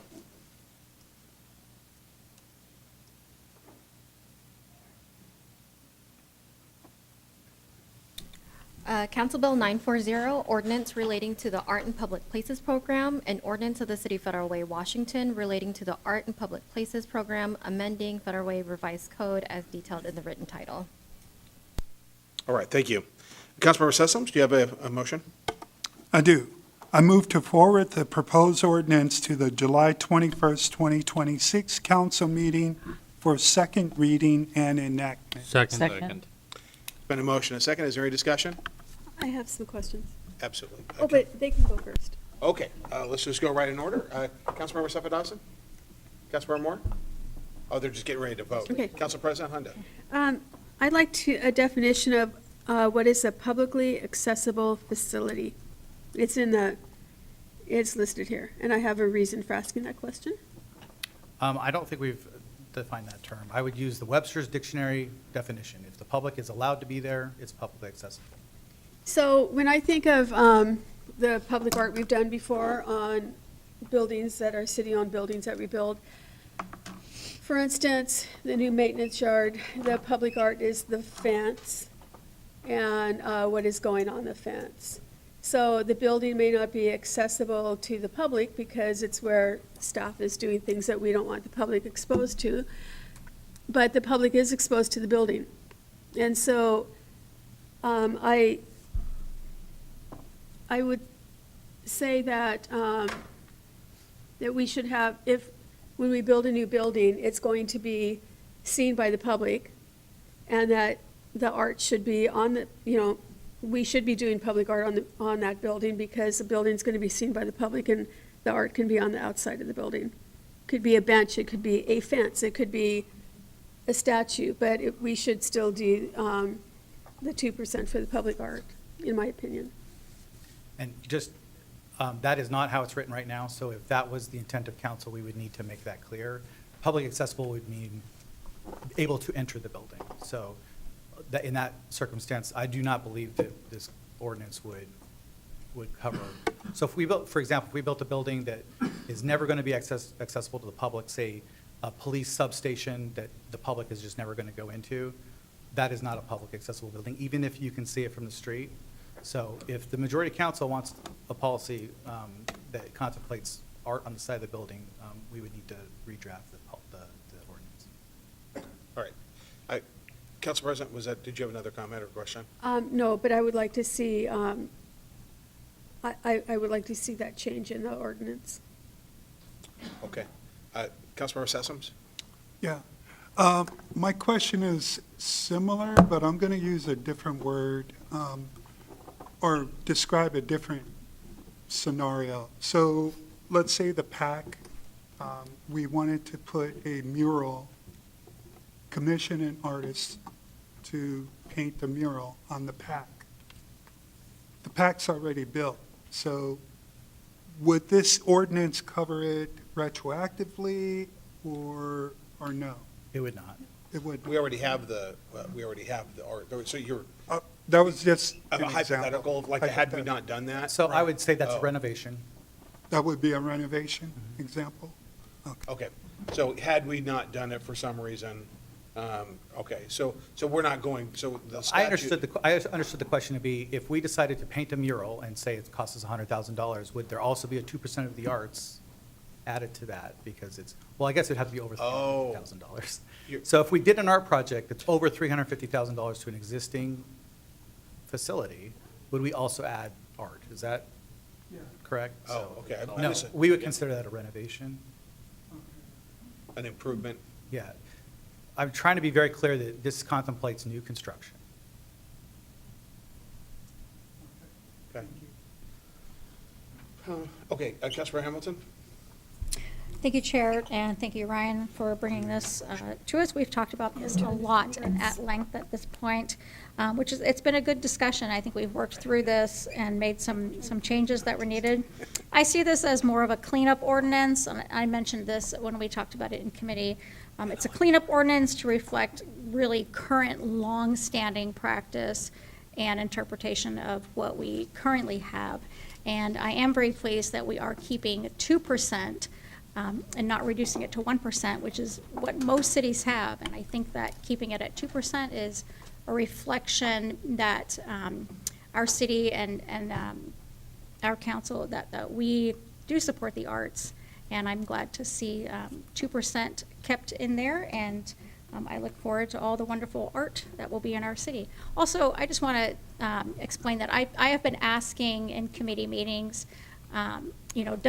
will this capital project have art on it? Mostly just to better understand what type of projects this is going to apply. So I've asked that question in regards to the Steel Lake Dock and to the fencing that's been proposed on 320th, just to try to better understand what projects are going to, have this applied to it. Thank you. Yeah, actually, that's a really good question. Yeah, please. Let's assume that it's the Steel Lake Dock, and we replace it, but we're not improving it. Like, the Steel Lake Dock probably needs a complete replace.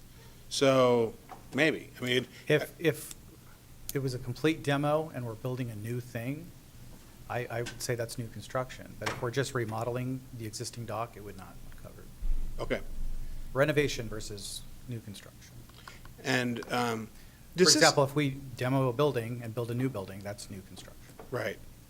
Does this anticipate that the council, I'm sorry, council, I'll please. hold my question. No, Mayor, go ahead. Does this anticipate that, okay, say we've got that the council can essentially make a determination? Like, we got a new building coming up. Let's say it's, something downtown, another structure, or let's say it's the dock.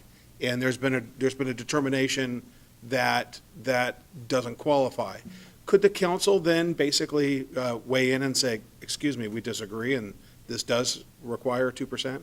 I don't think it would be disagree. Council can spend the money any way it wants. So if any project we ever bring to council, they wanted to add 2% for arts, that's within council's purview. This is just, staff automatically starts doing this. Without further council direction, we follow this direction, and we start planning a project with this in mind. But if any project that's brought to council, if they want to add, if you want to add art to it, that is absolutely within council's authority to do. Let's go back a step. So, we built the $50 million, operations and maintenance facility. Had a majority of council said, excuse me, kind of agreed with the council president's rationale, it could have said, the majority of the council could have said, we're going to do 2% of the whole thing. They could have they could have said that? I guess I didn't understand that. They could, on their own, the council on their own could say, we're going to do 2% of the arts on this, even though it's not. Ultimately, each appropriation is an independent action taken by council. And this, as I said, I didn't really touch on this tonight, but this is a completely self-imposed rule that council has come up with. So frankly, council can decide to follow it or not each time. The auditor will probably ding us on it for not following what we've written down. But if we go beyond what's written down, I don't think that that's a problem. Okay, because different. It kind of sets a minimum, I guess. Okay. Councilmember Moore, and then Councilmember. All right, Councilmember Walsh. Yeah, I was just going to say, with what's just been said, I would suggest Council President Honda suggested didn't make an amendment, but suggested that we have one. I would recommend that we keep it the way it is now, and if there is another thing, such as the maintenance facility, which is not publicly accessible, if the council at that time decides, hey, we want 2% or whatever percent for the whole thing, that let the council at that time determine it, rather than changing the ordinance from the way that you have it written right now, would be my suggestion. All right, Councilmember Moore? Why, if I may, why couldn't we just put it in the ordinance? Just that, and instead of just having each council decision, just put that in the ordinance? Just say, or perhaps, Councilmember, excuse me, Brian. No, go ahead, you had a thought, go ahead. When we had the discussions about the operation and maintenance facility, we had several meetings about the budget and how much we were going to spend and how the costs were increasing and how we didn't want to spend that much, but ultimately realized that we had to. So I think what we're saying is that if you want to take that opportunity to look at an overall project budget and realize the limitations that we have with what we can take on an annual basis, and you want to add art at that point, great, but I think what we're saying is don't lock yourselves in at this point for something where the public can't even enter into, is what we're saying, to answer your question. Because if you lock yourselves into something that the public can't access, that's a different conversation than when you're talking about a new building that they can't access, and we're struggling about every dollar and cent just to get the employees a new building. Councilmember Hamilton, and then Council President Honda. Thank you, Mayor. I think we need a very clear direction in the ordinance. I'm not in favor of the idea of debating, whether or not to increase the budget every time there's a project. I do think that publicly accessible could be legally defined in the ordinance. I think that would be an easy thing to do, hopefully. Like in the ordinance written down. The words mean what they mean. I don't think that's a term that needs to be defined personally. If the public is allowed in, it's public accessible. So I would just also point out that having council have the authority to make a determination on each project is unavoidable. It's inherent in this body's authority. So if we write something down, we are required to follow it, but at any time, council can add something to any project if they feel compelled to do so. So nothing you could do tonight would constrain that. Okay. All right. Thank you. Council President? So I'm going to read this sentence that's currently in debate. Art in public places means any expression of visual work of art available to the public in areas designated as public areas within open city-owned facilities or publicly accessible areas on non-city-owned property if the incorporation of the art project is installed or financed either in whole or in part by the city. So what I'm saying is, if you look at the maintenance and operations yard, it is not accessible to the public, yet the public art money was spent on the fence and on the public art that's going to be on the fence. And if we build a building, a city-owned building, it's going to be visible unless it's hidden somewhere, which I can't imagine that that would ever happen. We want to make it attractive visually to the public and to the people who drive by it or might even live by it. I mean, look at the maintenance yard. There's a lot of people that live by that. I'm glad they'll have something nice to look at besides what could have been a very unattractive fence and a very, a building that doesn't fit into their community of homes. So what I'm saying is it doesn't need to be, public art can be a bench, it could be a fence, it could be a statue, it could be useful public art. But it also needs to be something that makes a space more livable, more enjoyable to look at. And I think any capital project that we build, even if it's not, the inside is not accessible to the public, the outside still, we should have the 2% for the public art. Councilman Moore? So, Council President Honda, are you wanting a modification in that paragraph of the ordinance? Um, And is there a motion that you would? So can I, before you start talking about language, if we were to implement Council President Honda's plan, it would be to strike out that Publicly accessible. any restriction on publicly accessible areas. So that was always been part of this, so it was meant to restrict, to limit the amount of art in places that frankly the public doesn't see. But if we want to decorate the outside of buildings, we would just strike the publicly accessible language entirely. But then the 2% would be for the whole building, like, we should do a calculation on what 2% of $50 million is, and is that what the? $1 million. So is that, you guys want to spend $1 million on art for that? That's the question. EJ? And just one point of clarification on the O&M facility that keeps coming up.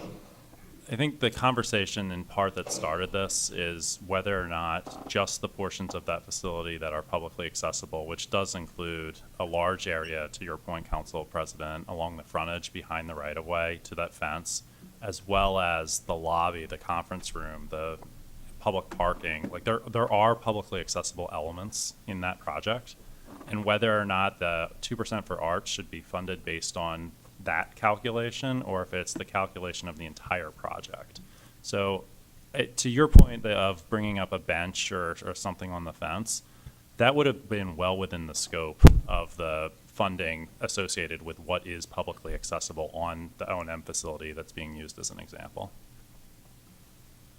And there is some, the language actually says in areas designated as public areas. So part of this process is we tell you what has been designated as a publicly accessible area. And if council disagrees with staff's assessment of what is publicly accessible, you can point that out. So then art, yeah. Of course. So then, it already says that we will put public art in the area that's designated as public areas. Yeah. Which would be a building or Correct. the outside of the building. To EJ's point, though, I think we're talking about, it wouldn't be the entire value of the building. It would be areas that we think are publicly accessible and frankly designated, that we say, we'll have a picture. Here are the areas that we're counting in the public art. And is that how we calculated the funding for the public art for the M&O facility? No, it's based on the entire value of the contract, the $42 million contract. This is an addition. This is a new thing. Okay. Oh, yes. Council President, you have a motion with regard to the time. Oh, yes, I'd like to move that we extend the meeting past our 10 o'clock. Second. Second. Been a motion and a second to keep us in business here past our council imposed rule of 10 PM. Is there any discussion? All those in favor? Aye. Opposed? All right. So, Councilmember Walsh, did you? Yeah, I would just, agree with this. I mean, a 42, basically, $840,000, for the, is 2% of what the maintenance facility was. And, and I agree that there needs to be some art there needs to be some artistic things there. But we don't need $840,000 of it there when you're right. I think that something smaller along the walls, some benches, things like that, which would be calculated off of maybe 5 million or something, that would be the publicly accessible area of it. And if we are doing something that for some reason that we think that it deserves more than that, we can do it. But in the meantime, we're not being, when the auditor comes along and says, hey, you didn't follow your own rules, we're not having to go, yeah, we didn't, did we? So. Council President? EJ, did not most of the public art money go to the fence for, at the M&O yard? A large portion of it did, yeah. I mean, the original fence was proposed as a stockade-style flat concrete fence. And I mean, that was one of the things that was originally presented, was changing it out to be an artistic with the grass on top of it. It is art. I mean, there was an artist retained as part of the architecture team to design that. So but yes, it did, part of the funding did go to that in accordance with the current ordinance. And I think that is one of the changes that Ryan's presented, or one of the changes that's being presented is changing kind of the way that is done to make it more, in the future, a standalone project versus the same way the PAC was done, the same way Town Square Park was done, and all the other projects we've done, where it is largely incorporated by the architecture team in something that's above and beyond the functionality of the facility.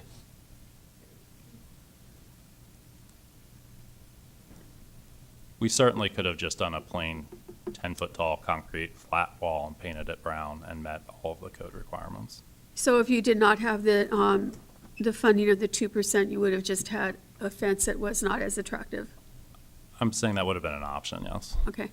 So it was used, the 2% was used for the fence in this position?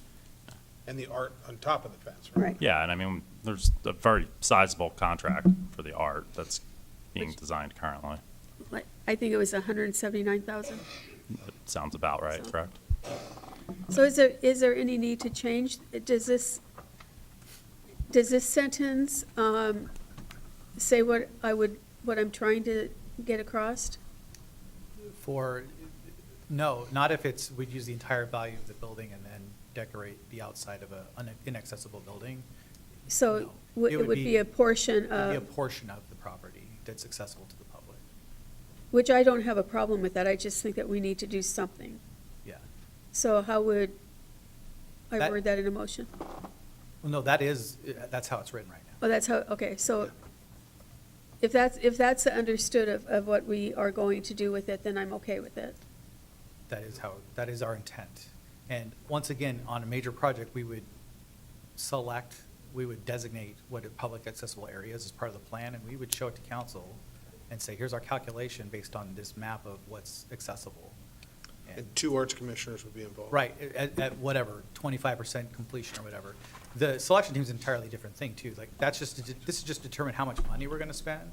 And then the selection team, which council picks, actually picks the art. So, And then it comes to council for final for approval. appropriation, yeah. Okay, Councilmember Hamilton? Thank you, Mayor. What I'm hearing from Council President Honda is publicly accessible versus publicly visible.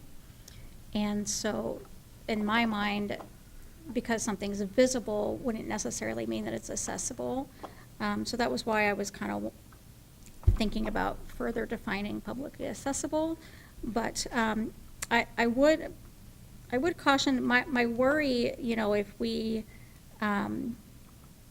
we're putting 2% towards a whole lot of projects, especially ones that aren't necessarily publicly accessible, as I define it, would be that we're going to dilute our ability to finance public art that is publicly accessible. And so that's my concern, and I'm happy with the ordinance the way it's written. Okay, all right, say 1 second. Okay.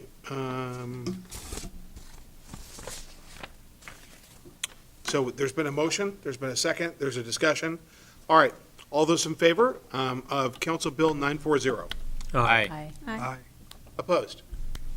Matter passed unanimously. Thank you very much. Okay, now we're on item B, second reading and enactment, Council Bill 936, ordinance, approved massage business ordinance. While this is second reading, as you will recall, at first reading, there were some anticipated changes that we were, minor changes that were going to be added for second reading. To explain those, we've got Assistant City Attorney Adam Gadberry, who will present those changes or amendments between first and second reading. Adam?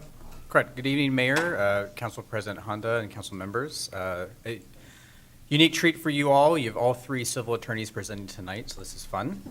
Tonight is the policy question, should council enact a new massage business ordinance? I will skip ahead to a summation of what the ordinance currently requires. It mirrors state law requiring massage therapists to be properly licensed by the Washington Department of Health. It requires owners and managers to ensure their employees are properly licensed by the state. It requires a valid license to be conspicuously displayed for easy verification. Prohibits internal warning systems. Regulates the hours of operation between 6 a.m. and 10 p.m. Prohibits locking the front door during business hours. Prohibits cash transactions, and then also requires massage therapists to abide by the WAC provisions. So changes at first reading were to create a limited exemption for massage businesses that will exempt them from the troublesome provisions of the locked door prohibitions on locked doors, internal alarm systems, and cash transactions. All other sections of the ordinance will remain applicable to all businesses, massage businesses, even those who get the exemption. So to qualify for the exemption, a business must provide the following. So they need to provide evidence of a Federal Way business license endorsement. They need to provide a list of all employed or hired as independent contractor massage therapists, provide proof that all of those massage therapists are properly licensed, and provide a copy of a valid government-issued identification.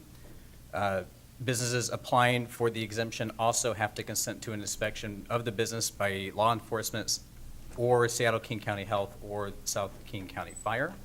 The exemption will be provided within 7 days of the inspection and is valid for 1 year.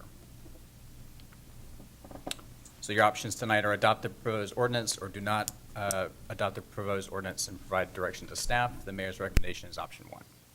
Council, any questions of Adam? Councilmember Walsh? I not, basically, this may be more of a question for the police, I'm not sure.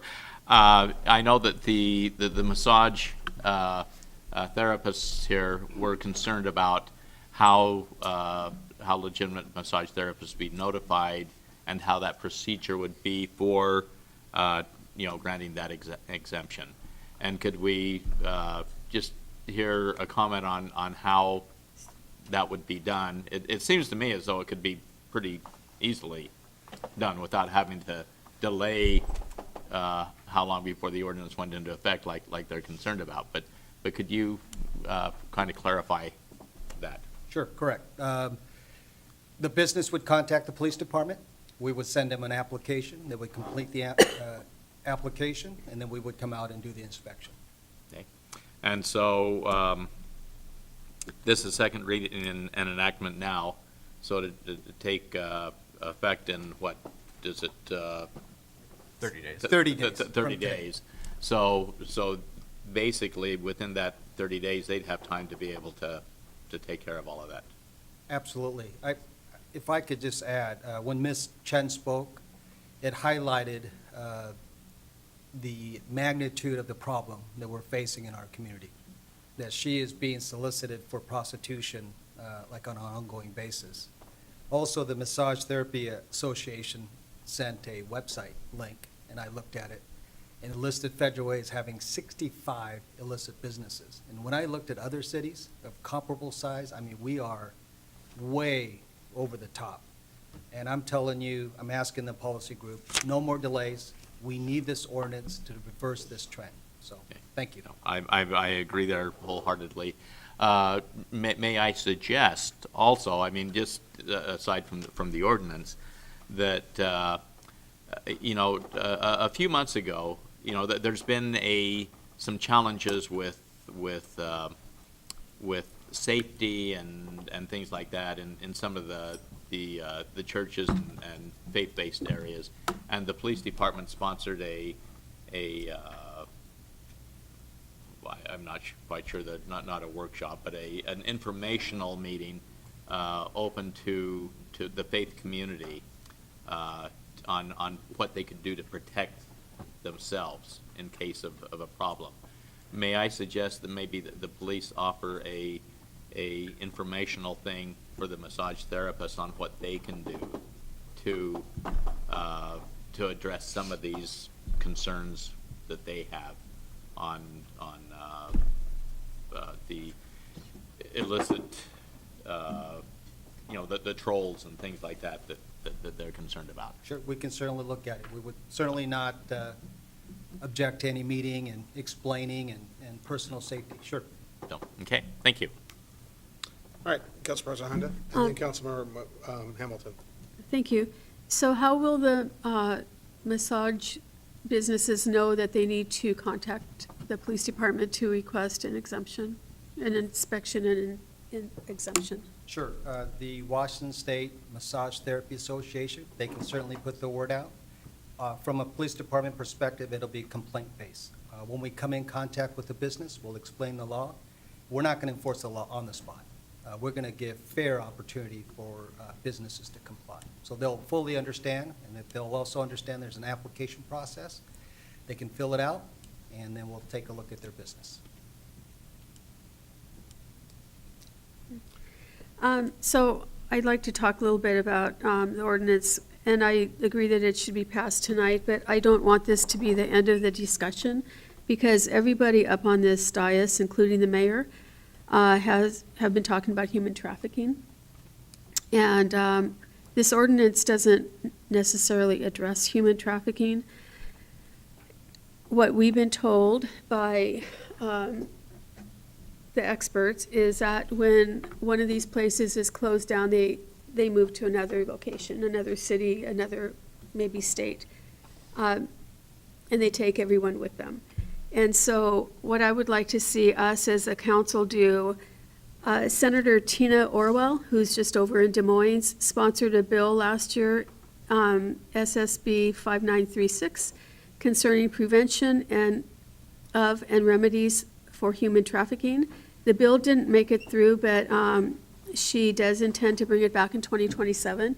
I would like to see us as a council contact her and support this work that she's trying to do, because human trafficking is absolutely, I can't even imagine what these women and perhaps men suffer from. And I want to be able to, as a city, provide services for them.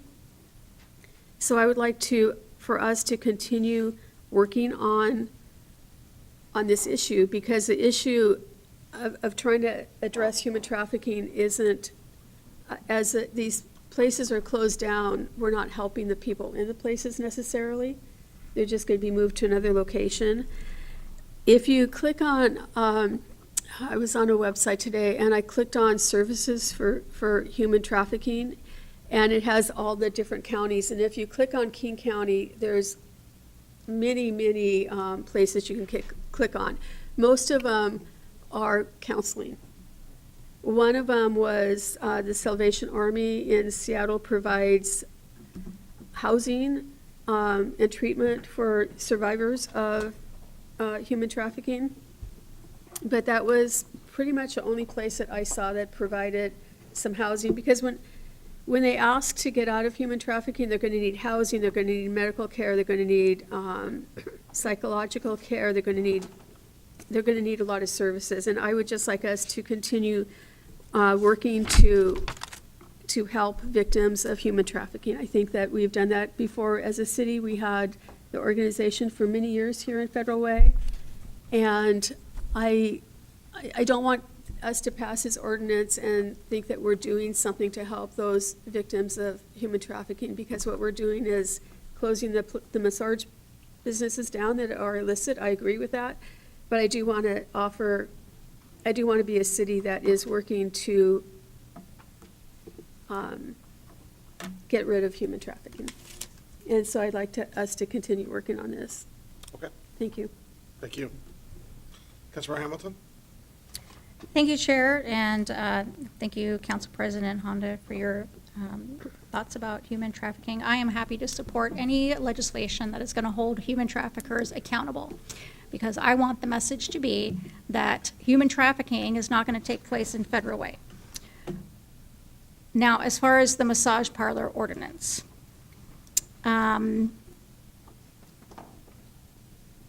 I do think that if we can root out the illicit massage parlors, that the message is going to be spread pretty quickly that these services are not available in Federal Way. And I think eventually people are going to stop coming to places in Federal Way seeking these services. It might take some time for that message to get out, but I think we're going to have a very strong deterrent for these sort of places to pop up in our city. And I represent this city and its residents, and I don't want these places in our city. I think we need to get them out of our city and send a very strong message. Also, I recall probably about 5 years ago, I had thrown my back out, and so I was actually prescribed massage therapy.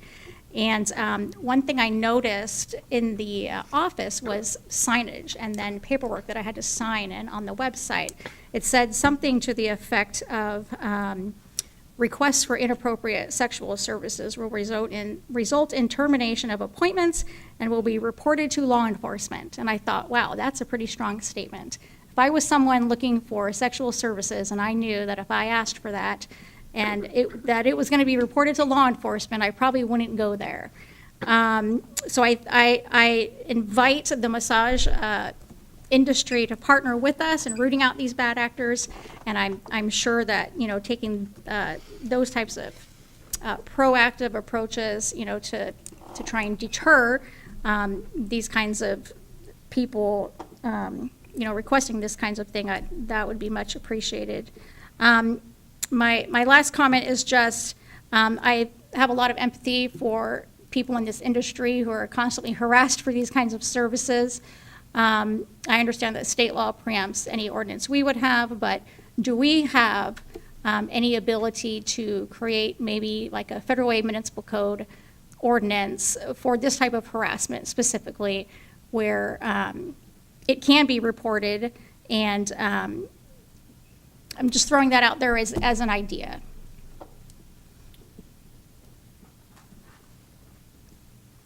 I would probably point you to the RCW,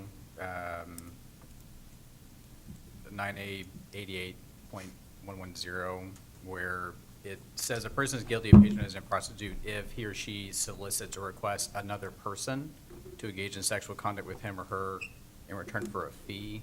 So it's already under state law. It's pretty clear that that type of verbal or written request is already So we do have a illegal. state law that can address the type of harassment these individuals are facing. Correct. Now, it's up to the investigation team to get probable cause Okay. and go track down that John. So how would someone report this type of harassment? The massage therapist would just simply call the police. We would take a police report, and we would look at investigating that. So if somebody comes in and asks for sex act, and they turn away, whatever information we can get of that person, then we can investigate it. I'm not so sure they're going to be forthright in telling them exactly who they are. And that might make it complicated in terms of investigation. But it is a crime to solicit for sex. Okay, so I would encourage some, some of that type of activity to be reported, and hopefully the message can get out on that. Thank you. Councilmember Kochmar? Thank you, Mayor. We did have as Council President Honda said, we did have a group in Federal Way that was working on sex trafficking. And it wasn't just people involved with massage parlors. It was children in our high schools that were being entrapped. What I'd like to do is ask if our good chair of our Parks Committee here, whose public safety is part of that committee, would track the Orwell bill, see how we could get involved, and see what we can't just produce something immediately, but we can try to start talking about it over time. So perhaps you could put it on your agenda as something to look into and see what we could do in the future. Absolutely, I would support that. I believe it's House Bill 2076, so, thank you. Okay. Would the city clerk please read the ordinance title? Council Bill 936, ordinance, approve massage business ordinance, an ordinance of the City of Federal Way, Washington relating to massage businesses, adding a new chapter 12.65 Federal Way Revised Code, including sections detailed in the written title. All right, Councilmember Sessoms? I move approval of the proposed ordinance. Second. Been a motion and a second. Is there any further discussion? All those in favor? Aye. Opposed? Matter passes unanimously.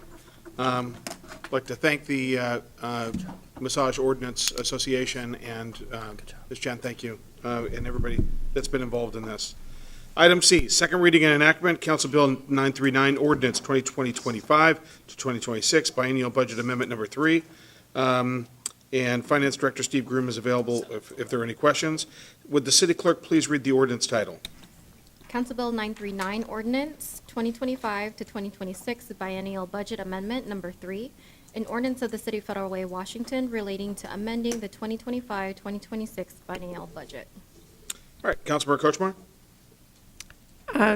Mr. Groom, do you have any comments on this item? No, it was presented at FedRec, and we did first reading. Okay, all right. So I move approval of the proposed ordinance. Second. Been a motion and a second. Is there any discussion? All those in favor? Aye. Opposed? Matter passes unanimously. All right, we are on to council reports.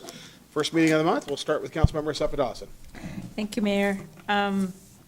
One comment my observation from earlier public comment, there was a lot of discussion around mental health, chemical dependency, suicide, gun violence, and I think there's something going on, right? I mean, it's been going on, and I think it would be great if we could do something about it. It could be hosting some kind of a seminar gathering, I don't know, but I think people are asking, so that might be a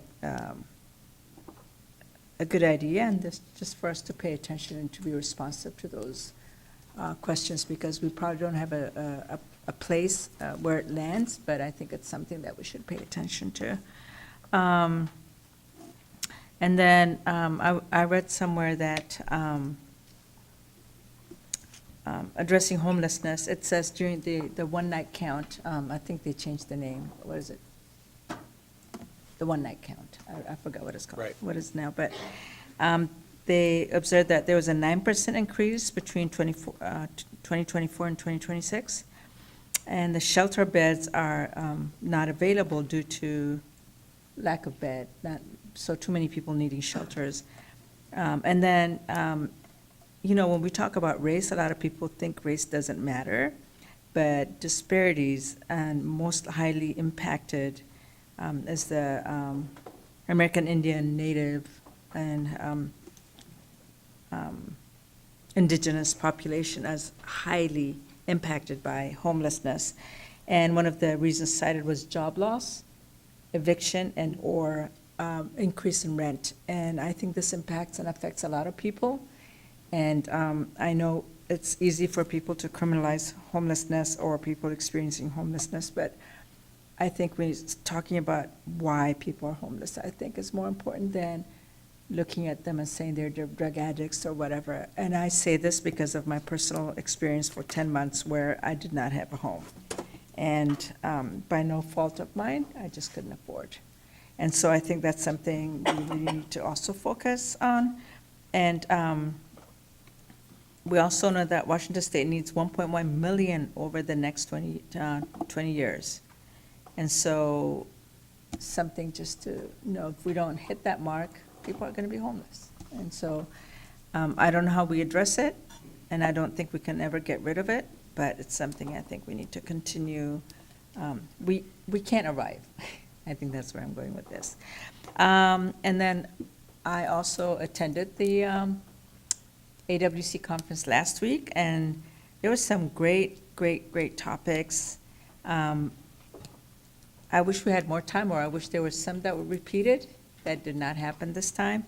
But the ones that I attended that were really meaningful to me were like, one was fostering civility, what it is, what it's not, why it is important, and our role as leaders around this conversation.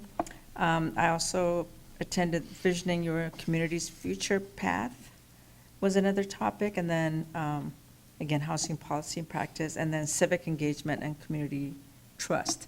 And so I think, we've seen a lot of changes, we've seen a lot of discourse, but I think, I hear this on the dais a lot, at the end of the day, we all want the best for our community and for our people, so how do we communicate that to our constituents and the community is what's so important.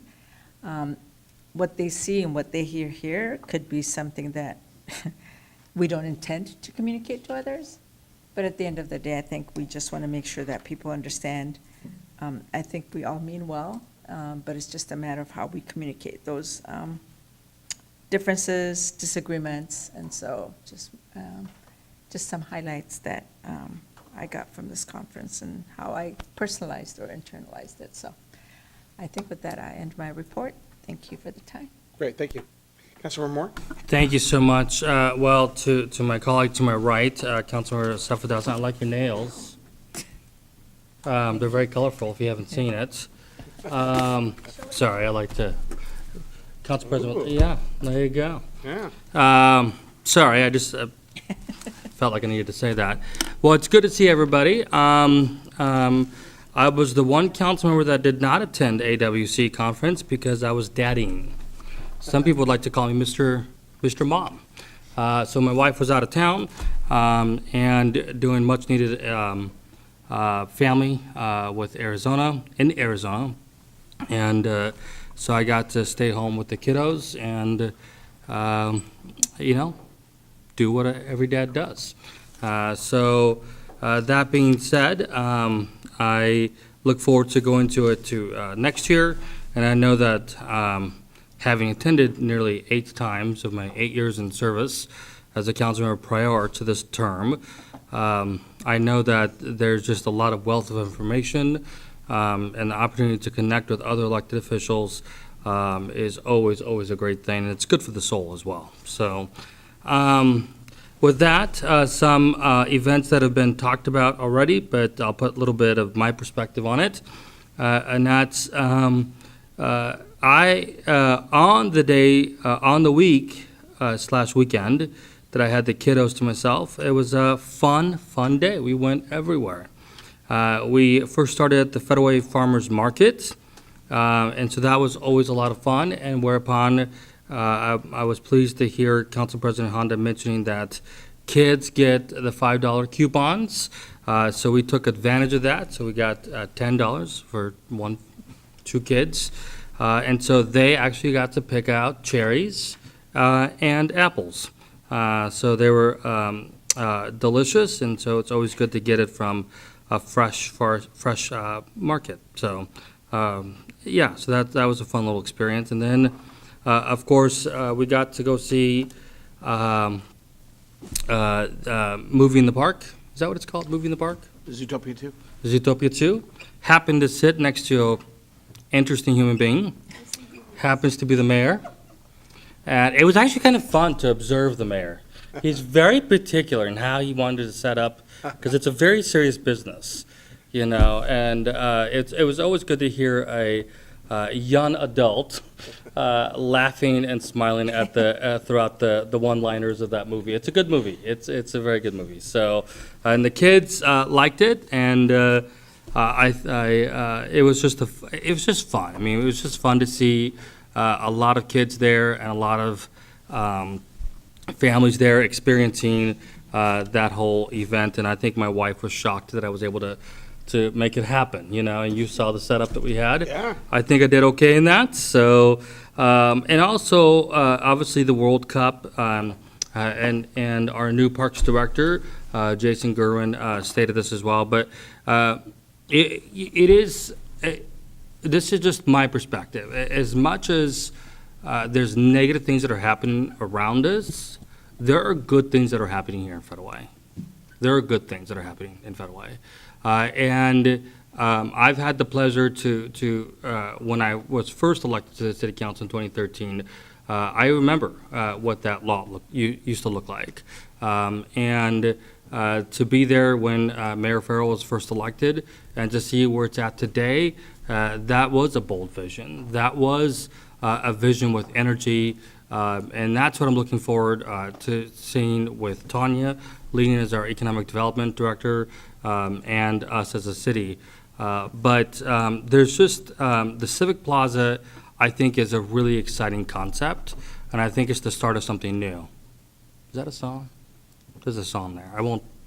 I'll let Melissa sing that song. But so that being said, so the Civic Plaza and the PAC and the park is just a great concept. For me, being able to meet up with friends, to go hear live music on the Civic Plaza was pretty darn epic. And Mayor, I really want to see that continued. I think it's too late for this year, but I really hope that we can see that happen, because that is such a good return on people's tax dollars, to be able to enjoy that center, that area. And it brings energy there as well. So I wanted to kind of say that. And then the 4th of July, obviously that was a really great event. As I've said to many, many people over the years, that is my favorite event of the year.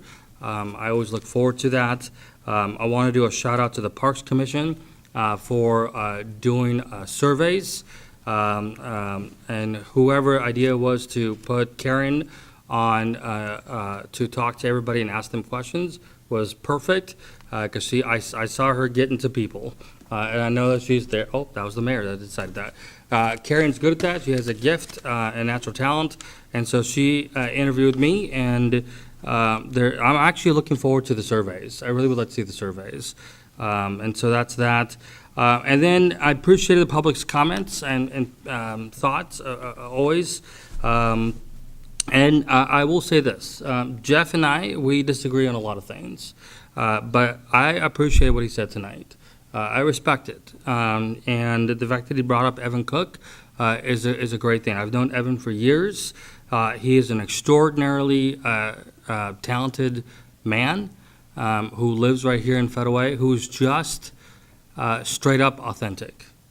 You know, he is the real deal. And he continues to dedicate his life to our youth. I've worked with Evan Cook, I believe, and so he is a phenomenal individual. So I just wanted to acknowledge that and say thank you for mentioning that. I think that was really critical information. And so there's more I can say, but in the interest of time, I will pass it back to you, Mayor. Thank you. Well, and kudos to you, council member. I did actually move our seats 3 times. And because right when I set up the seat to watch the movie, I think the tallest person for 3 blocks around sat right in front of me. Was that me? And so then I had like 3 chairs. I had a love seat and I had another seat. And so I switched over to the other side, and I kept like trying to, like this way. And Martin, who's Councilmember Moore, who's with his 2 little kids, offered up, "Do you want me to move?" And I'm like, maybe just a little. And he did. And so, anyway, that was very nice. So, I was unobstructed. Okay, all right, very good. All right, Councilmember Hamilton. Thank you, Mayor. I have a few events to report on that I attended. The Juneteenth celebration at City Hall was a beautiful event. Thank you to Councilmember Sessoms for being our keynote speaker. It was great to hear all of the speakers, and it was well attended, and I enjoyed that. And also attended Kickin' It. That was our World Cup event, and just seeing that take place really, it was a good vision of what could be. And seeing the community come out for that and cheering on the home team, the USA team. Kind of sad they didn't win that last game, but, we're kind of more into American football anyway, right? So, but, job well done to Team USA. They put their heart and soul into it.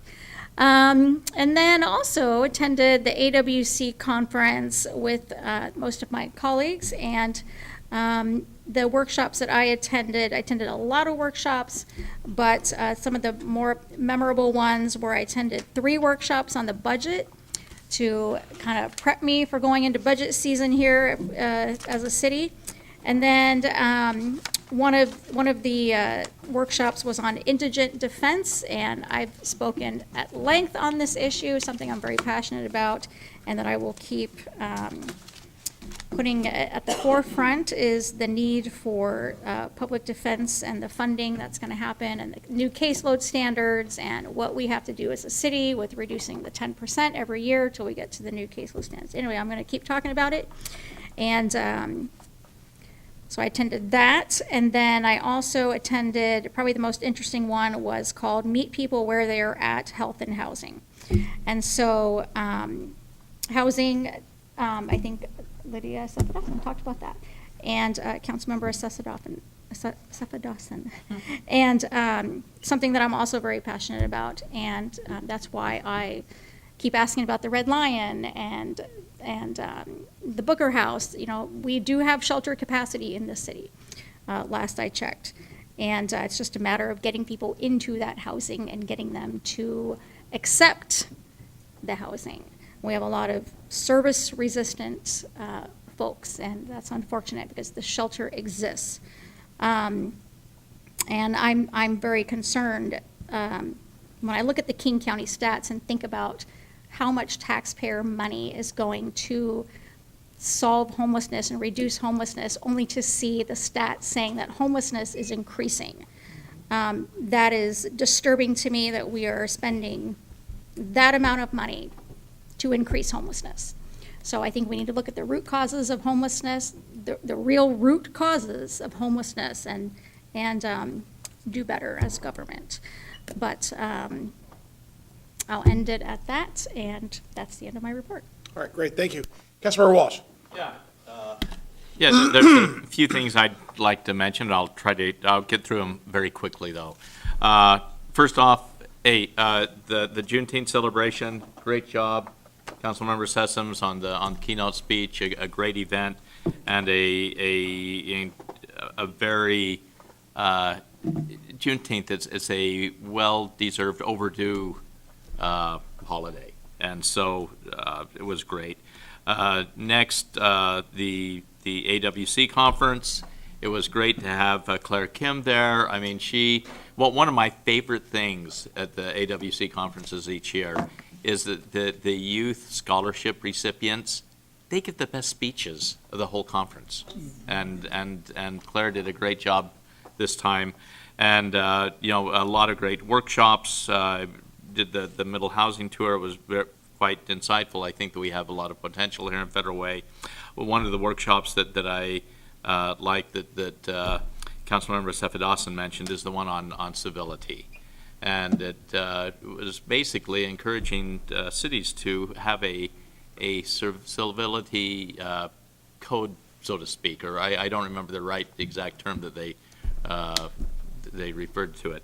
But I think it would be great if we adopted one as a city, and we made sure that we as the electeds follow it, and then encourage the maybe have it posted there at the podium, so as people are doing public comment, they can be looking at it, and just as a reminder of what is expected for civility in our community. Next, the Kickin' It celebration, fantastic. I think it was very, very successful. We didn't get the attendance that we'd hoped for, but I think that it brought, that I was up there several days watching different matches, and there was the amazing number of people who said that it was the first time that they had ever been into the PAC. And I think that the fact that it brought people in, and they were impressed with it. They were impressed with it and saying, hey, I want to come back for other events. And so I think just with that, it was very successful. The Civic Plaza there, I think it's starting to create a community downtown atmosphere, and with the Civic Plaza, I might suggest that the movies in the park be up at the Civic Plaza, down below at the park, and maybe even the community festival, moving it up there. I think that it's a great environment for that type of area. The artwork on the things is great, and anyway, I think that's something that to be considered. In the mayor's comment list of things, the community events, there were two things that the South King Tool Library did. And I think that the South King Tool Library is one of the gems in the city that most people don't know about. I have mixed feelings about how much we broadcast it, because I really like to be able to go there and have the tools that I want available. And if too many people know about it, they might not be available when I want them. But no, it's a great resource, and I tell people about it, and they go, what? You can do that? And so Amanda and her crew there have done a fantastic job. I think that's about it for me. Oh, the final thing, hey, Jason, great job on your appointment. He is a man of many talents. The only thing that he has more of in talents is the different styles of mustache that he's sported over the years. So anyway, and that's my report. All right, thank you. Councilmember Sessoms. Let's see. I'll start with the Association of Washington Cities. That was a great conference. Had an opportunity to go to several different workshops, budgeting, annexation. I went to one where they were talking about accountability with public funding. I went to a civility workshop. Very, very interesting workshops. I met a lot of really, really cool people, a lot of leaders out there. And I also enjoyed going to the conference with my colleagues up here on the dais. Thank you, Councilmember Lydia, for being my car mate as we traipsed across the state. Let's see, participated in Kickin' It in Federal Way. Great event. Hats off to you, Jason, for your leadership. And once again, the staff were consummate professionals. Everyone in the pit, everyone outside. It was great. I really, really enjoyed it. Had a few people from Seattle come up and check out Federal Way. It was great to be able to point out different places in Federal Way and also different people. Tomorrow I'll be going to the PIC meeting. It's in Kirkland at the Kirkland Justice Center, I believe. And I look forward to that. And I got to say thank you to the mayor for inviting me to be the keynote at the Juneteenth celebration. So that's my report. Thank you, Councilmember. Can I add one thing before Linda? Yes, sir. Kudos to the mayor again on his selection of music for Red, White, and Blues, and starting off with Saturday in the Park. I think it was the 4th of July. I mean, indeed. Anyway, and You guys wanna the hear rest of the something- music was good too. You guys want to hear something funny? First of all, I had asked people to give submissions. It was Councilmember Hamilton. It would not have been in the show if it hadn't been for Councilmember Hamilton. And I said no if I was like, oh, yeah, right. I mean, I didn't think it was going to be enough. I didn't think of it as fireworks music. But after thinking about it for a day, we had already burned the CD for the fireworks. And then I realized it is Saturday, we're in the park, and it's the 4th of July. I called up John Hutton, and I'm like, is it too late? And he goes, yes. And I'm like, John, we got to change it to that first song. And he reburned the CD to make sure it had that song in it. But the funny thing was, I got to just tell you something really funny, you guys, I'm sorry. About 30 minutes before the fireworks, and nobody knew. I didn't tell Melissa it was going to be in there. I didn't tell anybody what was going to be in the songs. Jack comes over. I'm sitting in my chairs. I'm getting ready for the fireworks show, and Jack Walsh comes up 30 minutes before the fireworks, and he goes, we should really play that song by Chicago called "Saturday in the Park." And I'm like, that's a really good idea. So as it was going off, as the fireworks are going on, I just looked over here and I kind of winked, and I'm like, yeah, it was a great idea. Thanks, Melissa. You're welcome. Anyway, that's how government works. Mayor, All right, yeah, there's a lot of Taylor Swift fans out there. yeah. So I appreciate you choosing a Taylor Swift song as well. Thanks to I know Sarah, we're- your wife. I know we're talking about Saturday in the Park, but Taylor Swift, come on. So the other one was Councilmember Moore's wife, Sarah, suggested that song, and thank you for that suggestion. Okay, Councilmember Kochmar? Well, I think one of the most important things we can say is thank you. Thank you to our staff for all of your hard work. Thank you to the commenters who said thank you to us. It's really important to build community together, and I counted up how many events we have during the summer. 20 minimum events that we have going for people to get together almost every weekend in some kind of a festival or event or movie. And I think that we should all be very grateful that we have that in our community. And because we're building for our family our memories, and we're building something that they feel that we're proud to call our home. And I think that that's really important, and it's important for us to recognize that, but it's also important for us to say thank you to our staff who are working so very hard for every crazy idea we come up with. But thank you to all of you who very patiently listen to us and say, yes, but have you considered?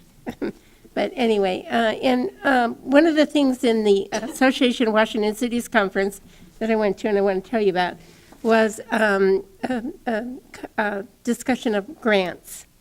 And I think that there's when we actually do have a carousel, and we do have something for Christmas, I think that there are grants available for portable ice skating rinks or carousel buildings or whatever.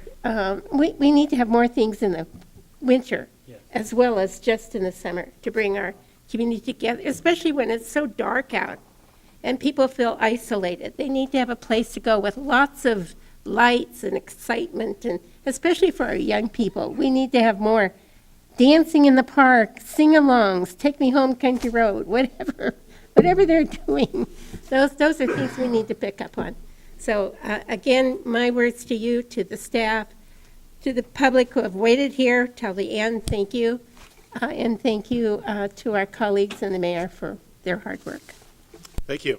All right, Council President Honda. Thank you. I was fortunate enough to be able to attend a concert at the PAC on Sunday, June 28th, called Begin Again, Dream Anew. It was from Washington K Assemble, which is a Korean chorale, and they also had a symphony. It was really, really good. And the PAC, every seat was taken.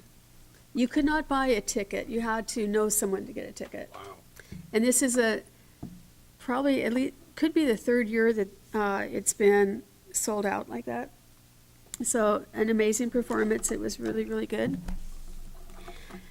My husband and I and many of our people I know were at the Pitch, the restaurant that was inside the PAC, and we watched 3 games. And I just wanted to compliment the staff, whoever came up with that idea. Maybe you could do it again for the Super Bowl, I don't know. Oh, yeah. Whatever big sporting Hey, events. great idea. But it was fun. It was especially fun to watch Cindy Dusage's face because she's really into soccer and I don't understand soccer. But watching her face, I could tell when things were good and things were not so good. So she was fun to watch. People in there had a lot of fun. I just thank you for having that available. I also want to talk about the Rhodey Garden and the Bonsai Museum. If you live in this general area and you haven't gone there, you need to go there. The Bonsai Museum is free. They ask for a donation, but it's free. And they change the exhibit out a few times a year. It's amazing. You're missing a lot if you don't go there. The Rhodey Garden, you do have to pay to go into that, but it is so pretty that there's always something blooming, and you can buy plants there, which are in really good condition if your toy poodle doesn't eat them when you go home and plant them, which happened to me. But we are so fortunate in Federal Way that those two gardens are in our community, because there's only one other bonsai museum. It's in Washington, D.C., and the Rhodey Garden has Rhodeys that don't exist anywhere else except Federal Way. We went to the parade at North Lake, and it has been going on for over 70 years. And I walk it because I enjoy talking to people. And I made it maybe almost 2/3 of the way down, maybe not. But anyway, I had a fun time walking. It was bigger than normal, and that was fun. Miles for Miso, there's always a young man who comes in number one. I can't remember his name right now, but he came in first place again this year. Congratulations to him.